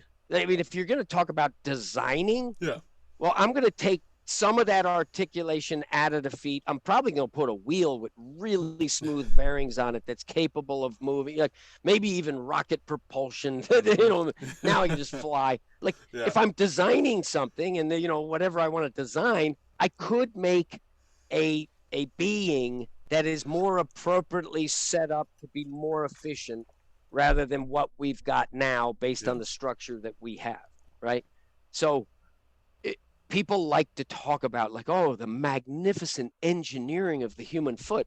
I see it and I look at it, this thing's riddled with problems. If you want to do what we do, like, you're dealing with a suboptimal structure for that task, and now you've adapted to perform that task, is my perspective on it. So I like that. I think there's a lot of romantic notions about, and in a sense, that's right. Life itself is a mystery. The first primordial little organism that, went to food and went away from danger. That's how it got started, theoretically, right? So everything is just making do with the structure that came before. That's sort of like the add-on, or the innovation, the differentiation depending upon the task at hand. And it's a great mystery because there's so much diversity, and the Cambrian explosion of, all these different phylum suddenly showing up. The mathematics on that basically says Darwin ain't right. Right? The mathematical probability of it is so extreme that it's not possible if you're going to go down that road, right? So now all of a sudden, intelligent design, and it's that we have feet that have so much potential for problems and like Eliud Kipchoge are sort of coming in, right? Mm-hmm. Not to extent that's going to hurt him with all those miles because it didn't, but he's utilizing a structure that I don't think is necessarily ideal for running 26 miles. Yeah. Like I'd rather be on roller skates to No do it. kidding. every time, but still, everything you're saying makes me think about uh, just what that critical point is where we can start to incorporate. Because it's been said, and to the degree that it's true, you can or false, you can correct me. But it's been said that performance and longevity are not collinear. Is that if you're prioritizing performance, it's your short window of your athletic career, and you're probably sacrificing some longevity. I mean, just take that statement, David. Do you believe in Yeah. that, or do Well, you envision I a do believe future? in that. Okay, I state it differently because what I say sure. is performance and health. So Ah, health instead of longevity, I'm just saying health, right? sure. So there is a nexus point about which they are converging, and they will, each will feed each other. So Mm-hmm. the better performance will lead to better health, and that reaches a nexus point. But if then you want to go beyond that to be the most competitive, now they become divergent, where you could make the argument that the Tour de France is just too grueling, or in football the hitting of a head is less than beneficial, or to be the best bodybuilder, the amount of drugs that one Mm-hmm. must consume is probably not, in your long-term health interest. So, and there's also the aspect of you got to live, right? And for me, the quality supersedes the quantity. Yeah. And if I had a dream and a passion to play football, well, okay, I did, and I now suffer. My elbow doesn't work. Yeah. I got a replaced hip. A lot of concussions, like all those things. So I agree 100% with that. And I'm also a realist that says, okay, well, some of it's just acceptable because it is, and I want to accomplish more things than to cower in this sort of safe position. Because if you're not seeking some level of performance improvement, now you're not even reaching the nexus point where they converge. So Yeah. I'd rather be beyond it than not reaching it because I care about the results in the real world.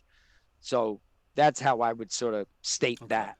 Yeah, that's a helpful framing. Thank you for that. And I shouldn't be surprised. I mean, I understand where your commitments lie, Well, but it's yeah, just reality. oh, no doubt, It's no just doubt. reality. Like, you know what I mean? It's not some novel kind of concept. It's just okay, we're going to observe it and we're going to be honest and we're just going to say okay. Like yeah, Yeah. you know, it, cutting weight so that you're dropping 7 pounds in the next hour while Oh you're God. you're riding your bicycle in the sauna in a rubber suit. You can make the argument that that's not good for you, but it was good for your championship, and it was good for your Yeah. wallet, and it was good for your fans, and it was good for your psyche. So maybe it was worth it, right? That's a great take because I mean and I know that that's an eclectic one, but you hear people like Rogan rail against the weight cutting and yet I mean it's the only way people Well, have again, fought it's the for rules. years. It's Right. it's the rules and the competitive. You know how many Olympic athletes have taken drugs that have not been flagged?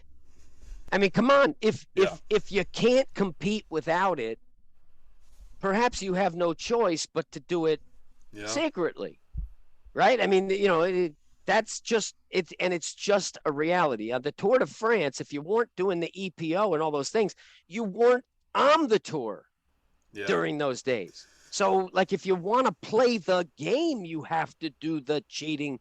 Otherwise, you don't even get to play the game. So And it's a damned if you do, damned if you don't. And yes. human beings are competitive. Human beings are competitive. Okay, so competitive that Tanya Harding, hey Oh Jeff, God, I yeah. want you to knock her knee out, right? So human beings will go.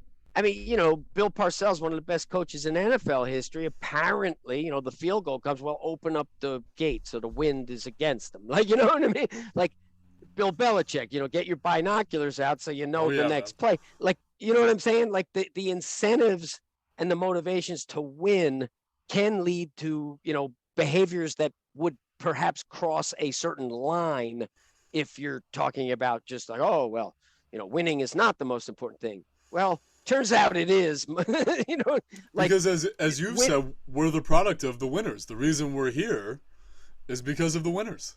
Well, and the winners are the crafty ones. Why Yes. in Latin is, sinister, gauche? I mean, why do those things mean, Ah. why do they associate with the left hand? Why did the nun beat the left-handedness out of the six kids, in the class or whatever, right?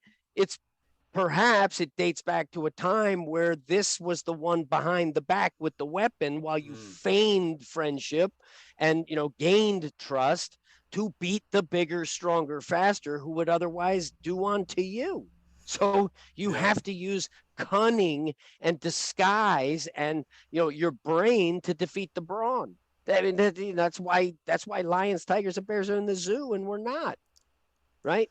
Yeah. Is because we have the ability to be cunning and deceptive, and you blow the duck horn and then the ducks come, or you blow the moose horn and the moose comes. You're lying to it to gain Yeah. advantage. So I think it's inherent within humanity that there are no rules at the end of the day in the Darwinian fitness sense. And the rules that do exist are just because we're a communal organism that requires the trust of certain others. Otherwise, you will lose in that way. So it's a delicate balance of who you're going to trust, who you're going to work with, how you're going to do it. And I think, the moral aspect of it is I want to win fair. Like, I don't go to strip bars because it doesn't make me feel good. You know what I mean? It would undermine my self esteem to sit there and put uh, money. Like, that would yeah. like, I want that without that, but, I'll take you to dinner, but I'm not, Yeah. you know what I mean? Like, it's just, it would work against my self esteem. But there are others who don't feel that way. Yeah. Many, right? And so the world goes round. Well, I love your perspective on this stuff, David, and grateful for your time. But as we start to wind down here, we've mentioned phonetics. I mean, you're so locked into the power of language, and I think it's attributed to Bruce Lee that the reason why it's called spelling is because of it's like casting spells when you use the right words Mm-hmm. but I think because we're so far detached, like reading a book like Don Quixote or Robinson Crusoe, these really old books, and even stuff older than that I cherish. Those authors and those people and those stories were much more connected to the true origins of words, and there's so many Mm. words that we use now totally bereft of their meaning. Yeah. And Yep. I'm curious just what your education has been like. I say my education has taken place basically since 25. I've been following my love of language, my love of communication, philosophy, religion, just of my own volition. But I mean, it sounds like you had a terrific education just by dint of being at Williams. But how have you thought about your education since then? Because it seems to have produced a really unique way of looking at the world where you can zoom out, see the whole forest as it were. I mean, you're talking about some really fascinating elements of just looking at, I mean, challenging a little bit of what Darwin had to say when we take a much more critical view of science. For instance, to put it simply, one of the things that I reject about science is twofold. Number one, the discovery thing, that like scientists can deceive themselves into thinking that I'm the one who discovered X, and meanwhile it's been there all along. You know what I mean? So it's that hubris as well to fundamentally reduce everything to a scientific explanation. I mean, those are the things that I really reject, and that's been attributed to my interest in a much broader human history, world history, spiritual history. So part of my tie-in is you do talk a bit about the mind, body, spirit. I think of injury, I think of illness, and how much that is more connected often to our psyche or our subconscious than it is to any sort of traumatic experience. So, what are some of the influencing sources, philosophy, religion, educators that what are those wells that you've dipped into to help guide some of your principles and values? Well, it's a great question. And how I would say it is the number one goal of the organism is survival. Okay. So that, every moment your nervous system's keeping you alive. And now you want to align your thinking brain to stay Mm-hmm. alive. And when I started studying the martial science, what you quickly arrive at is air and blood. right? Air and blood, that's your priority. And blood, if you cut blood off to the brain, you got less than 10 seconds. It's over, you're out and it's done. So if you conceptualize what are words, but the manipulation of wind and the vibratory, frequencies that assemble into something that we can both agree upon, some common meaning. But if you also look at that as they require certain postures. And if I want to protect my air and blood, if I say the word E, I can activate the placomus. And I learned the placomus muscles function when my little son at the age of, 8 months or whatever, 6 months, he's using the banister on the bed. He stepped on my trachea. And what did I do? I reflexively engaged my placomus and I could support his weight. Where if I didn't have the placomus, he'd have crushed my trachea, right? So that was a lesson like, oh, wow, that's what that vestigial muscle that doesn't matter anymore. Yeah, it creates space for air and blood and it protects the flow. Okay, that's what it does. Now, if I go E and I create this like ching, so the E ching, it creates a glottal stop. It gives me this tremendous power through my chin, the placomus. I weaponize the top of my head. I'm protected. And so isn't it interesting that one of the oldest known texts known to man is the I Ching? And so if you put that evil Batman Joker smile on your face and you know how to weaponize the chin and the horns in the center of the head and protect the air and the blood, well, you have a better chance of survival in a different world, because that it doesn't help you survive now because you're not being attacked physically. There is no contest to the death in most circumstances. So you don't need to know that. But I just believe that at some point in history, that was important information, right? Because he wasn't going to let go if you tapped, right? So if you want to like really drill down into them, that is a meaning that has nothing to do with the vibration and the sound coming out as much as it does with the posture associated with it that is now protective in that extreme environment. And so the power of manipulating wind is one of the characteristics that makes us human beings, right? We can articulate basically an infinite arrangement of thoughts and ideas that can be expressed across space and time to another person. And the fact that you can write it down, write it down transcends time. I mean, because now you write it down and 400 years later somebody finds the writing, and what is it? It's words. And you go to the Bible, in the beginning was the Word, and the Word was with God, the Word was God, right? If you listen to Robert Edward Grant, I think that's his name. I just listened to a terrific podcast with him and I mean, if you listen to him, he is, he's genius level intelligence, and he's into vibration and structure. And if you take sand and you put it on a plate and you play a certain frequency, suddenly these geometric shapes start happening. It's like, what? And now if you go back and sort of reduce it down to origin, it is the word, the logos, the vibration that created the first form of these electrons and protons and all this such, that it creates structure. Oh, wow, that's fascinating, right? So I like to go to origin back as far as I can using logic, and I will not leap to faith unless I've exhausted logic, right? So I have to exhaust the logic to be sure that I have a departure point for faith that I'm sure of. I didn't leap too early and, ooh, if I had only known this or that before the leap, right? So that's how I like to think, is I go back to, okay, well, what's the most important thing? Being alive. Like, that's the whole point, right? And then procreating. And procreating transcends even another being. The procreating could be ideas or medicine or whatever that helps others procreate more successfully. So we have this unique ability to be the ancestor for even more than our own, right? We can leave these giant marks on the world, and the way it's done is, you write it down.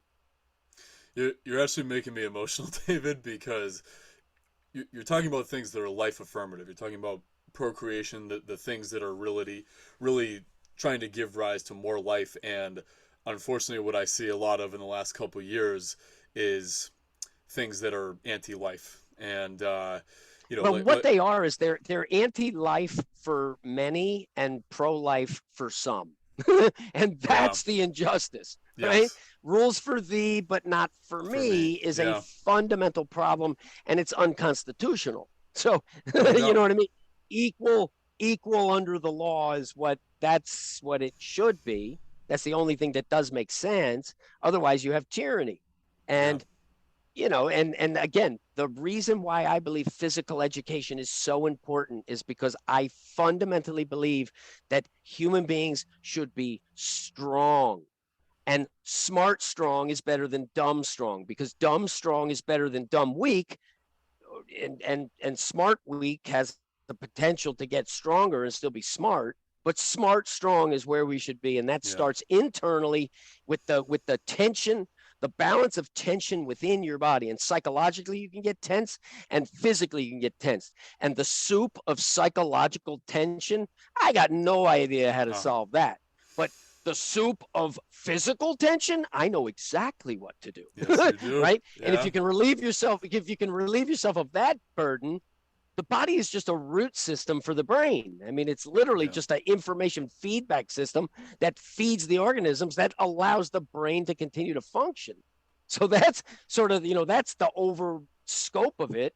And if we can just learn to walk in balance, which the instructions are there. I've given you the cue. It's yes, so easy. It's simple to walk poorly, so easy to do.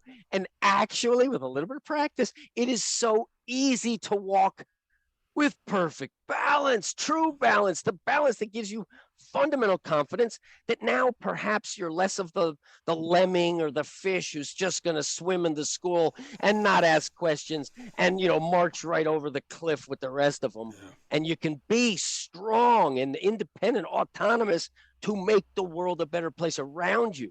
Jordan Peterson says that a weak man is uh, not a good man. You need to be strong, and then you need to constrain the strength and the danger, because there are other forces that are conspiring against you, whether they be a virus, whether they be a wolf, or whether they be, a person with bad yeah, intent. So the physical capacity to be more integral with yourself, I believe that in enough people creates the better world that most of us would want.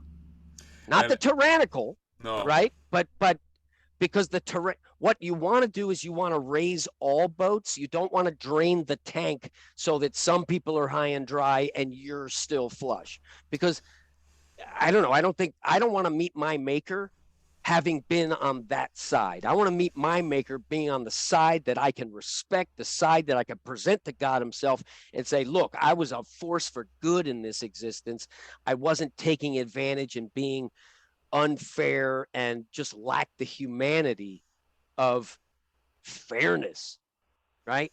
yeah, Let's make the game fair so that we can so my victory can be your victory and your victory can be my victory, because we're going to specialize in different things. So that's, and it gets to, the reason why. I mean, okay, you look better, your abs look better. That's a great thing. It, makes your confidence better, blah, blah, blah. But at the end of the day, it's about the sustainability and the long term, and balance is your best formula to prevent dis-ease. Okay. yes, Dis-ease can lead to disease, and balance beats dis-ease. yeah, Physical dis-ease will encumber your brain and your spirit. So let's make it easier by being smarter. And we are so close. We're so close. All we got to do is it's like a Jenga. All we got to do yeah, is just pull one more piece out, and the whole, core stability, brace your core stiff, that goes away. It's gone forever in the archives of, like, okay, what were the mistakes we made as a species? Advising people to move clunky. That was a mistake. And now Yes. we have the power to fix it. And we do feel very close, and you're bringing us closer to that tipping point for sure. I remember reading in a really transformational book, The Way and the Power, about Japanese swordsmanship and martial arts, but the author talked about the concept of if you're very alive, you're very hard to kill. And that's a big thing of what I'm after here is what are the things that make us more alive, especially on the inside. The mind body synergy has become more evident to me that there is no, people talk about, do this exercise to better establish the mind body connection. They're inextricably connected. It's more about your awareness. It's more about what you do to better realize that balance. We have a lot of things right now that are counter to that balance. You talked about tyranny. I think the people who express so much vitriol for a Joe Biden, for a Bill Gates, for a Donald Trump, bringing it back to the shadow, we all have those people within us. And if we suppress that understanding, then it's going to continue to manifest. The people, and not to mention envy as well. The people who are attacking you, the fucking BOSU ball guy, probably haven't created anything of real lasting value. And so they let go of that envy.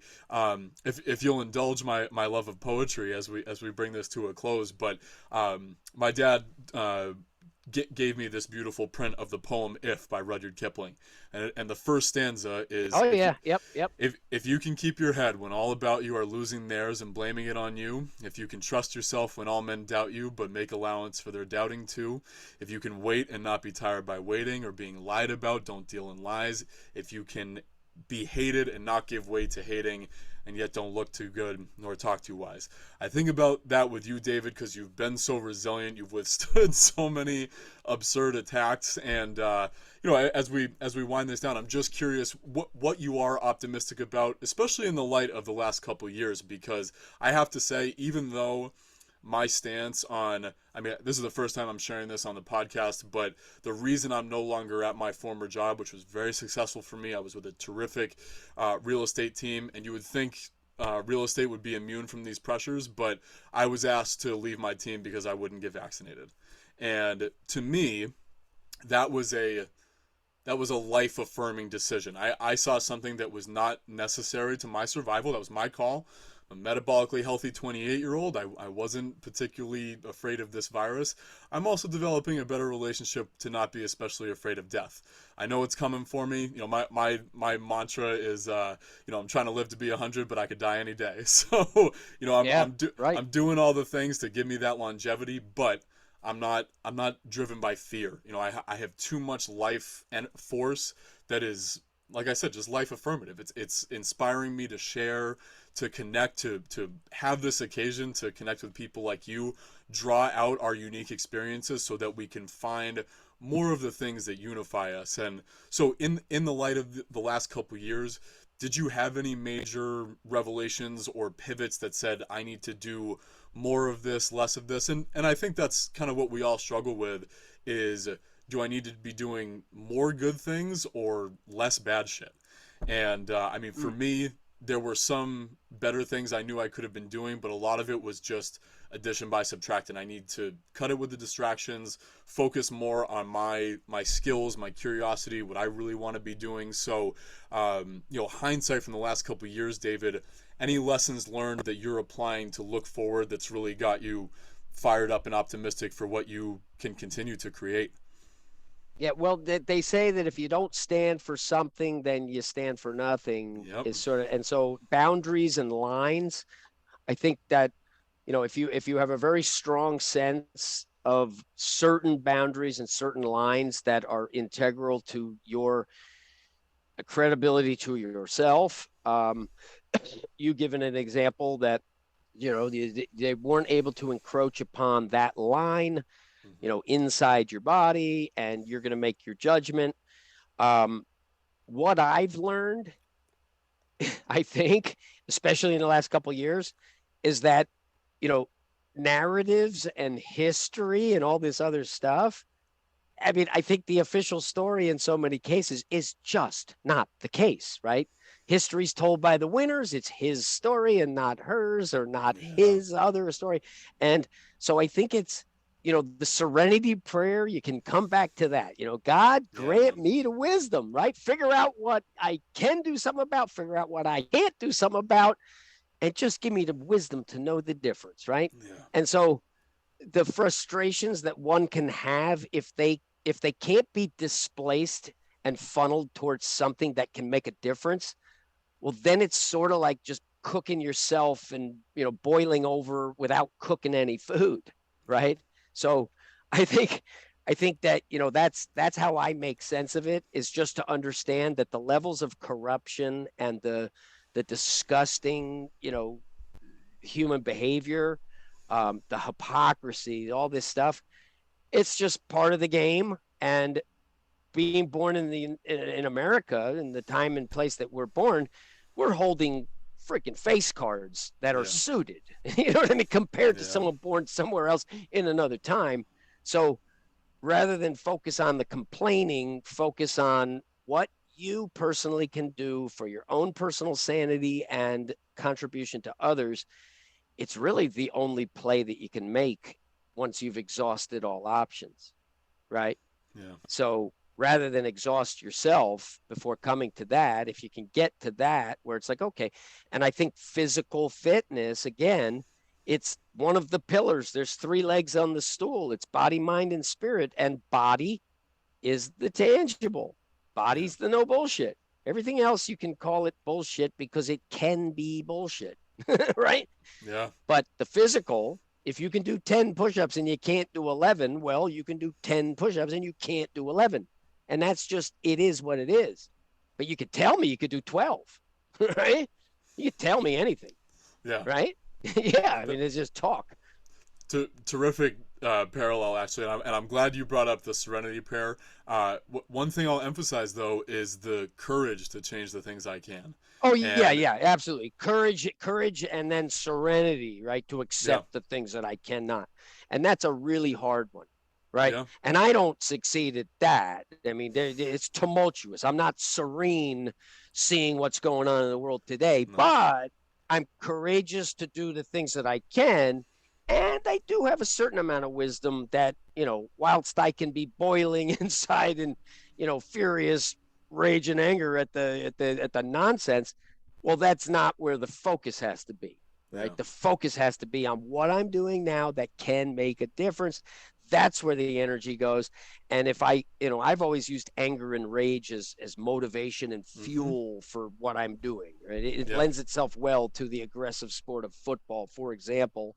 And it lends itself well if you're going to go to Wall Street and kill it, right? That competitive drive. And you get fired up, you get more motivation. But it's the all-consuming fire that you don't want to let it combust at all and burn that's you. right, You got to cook with it to the extent that it's just the way you operate. So, you talked about the shadow self. I know who the shadow is, right? I'm giving the devil his due, right? yeah, Pleased to meet you. Hope you guess my name, and that's part of it. So, yeah, it's finding that balance where you're not letting the activities of others upset your balance, where you're no longer functional, right? What that's you right, think and what you feel at the end of the day is irrelevant to what you do and the results that come about, yeah, right? And that's what our generation and the generations now are. Everything's about how you feel. Nothing is about what you do and what the results are. It's all about how you feel. And yeah, that's just not a winning strategy. And the best strategy is a balance where feelings are important, acknowledged, and rectified, but we do the things necessary to get the things that need to be done, that's right, right? And it's just logic. and especially courage. I mean, I've had to. I don't think any of my decisions related to my job and stuff were especially courageous, but it's something that originates within, and that's why we talk about. I love your message of fortifying from within. If you have a very external relationship with the world, trying to impact change here, wait for something to go your way here, you're going to be striking out a lot. But courage comes from within, and that can be a feeling. Okay, I'm feeling strong. I'm feeling brave. Are you feeling strong enough to go lift that over your head? Are you feeling strong enough to go act on that courage and see if you can bring about some sort of change again within your sphere? This is one of the beautiful things of Instagram and technology, though, our ability to connect. You know, my following of your content. I mean, it's like I said, I go to your stuff to reconnect with some things that may seem innovative, but they're bringing me back to a greater awareness of what I'm capable of. And I think we have some forces working against us that are keeping people from realizing their full potential. If you have people who are afraid to die, or rather, if you have a society of people who are unafraid to die, they are going to be more courageous. They are going to be more resistant. Yes. And I mean, one final emphasis I'll make from your words is you said you try not to make that leap from logic to faith until you've exhausted the full gamut of logical exploration. We are suffering in the last couple of years from the mantra of trust the science, which is pure faith. Pure faith. David, you're not a doctor, you're not a virologist, you're not an immunologist. Right. You couldn't Right. possibly understand and verify this for yourself, so just trust it. And I reject that. It's evident you do too. And man, I mean, I am genuinely inspired by your passion, your courage, your doing, because it is making a difference. And I just want to thank you again, brother, because this has been a real pleasure and a privilege for me to have this conversation with you. I'm gonna link to all of your great content and your tools. I've been thoroughly enjoying the club and the propulsors. I don't know if you have any 2 cents on how I can better be using those. Especially, maybe I'll take this opportunity for some free advice from you. Treadmill running and the propulsors. Any guidance on how to make those work better for me? Yeah, don't focus on severe incline when you're using the propulsors on a treadmill. Okay. Focus, and what you want to focus on a treadmill is least time on that treadmill with your foot Mm, going back so that you're using the jolt of force to pick that foot up. Running on a treadmill and running on the ground is fundamentally different, even though the yes. motor pattern looks the same. Yeah. And the the the propulsors enable you to deliver a greater ground force that will elicit more connective tissue recoil than otherwise. And they Got it. leave you with the muscle memory and the physical conditioning and adaptation that you can both do the technique technically and be stronger at it because Yeah. you fortified those structures that do it. And so you want to use the treadmill as sort of a a less impact on your body because Mm-hmm. it is, right? It's easier to run on a treadmill than it is on the ground in terms of just beating yourself up. Yep. And the propulsors, when you're going up steep on a treadmill, it's fundamentally different. It's not that it can't be useful. It can be very useful, Yeah. but you're not propelling yourself. You're trying to not be taken down by a belt.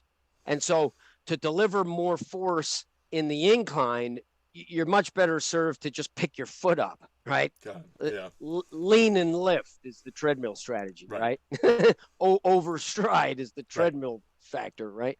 But they can be used very effectively on the treadmill.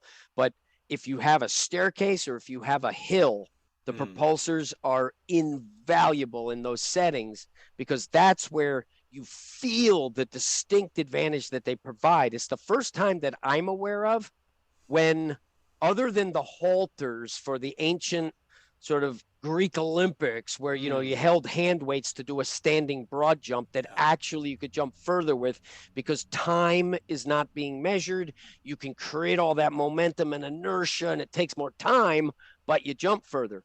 Propulsors are the opposite. They take less time, and you can literally run up a hill faster with less effort using weight in the distal Yeah. extremities. That is not, I mean, it's It's unbelievable. And wild. Yeah.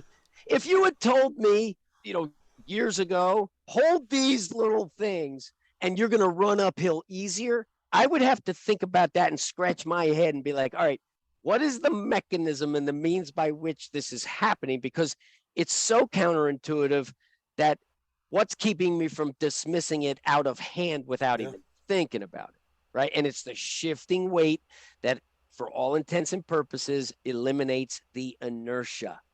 So we're able to concentrate all that momentum into the moment that matters, which is the ground exchange peak force. If I can do that, ping, it's like the doctor hitting your knee with the little rubber hammer. Ping, ping, ping, up is free. Hell yeah. And that's the idea.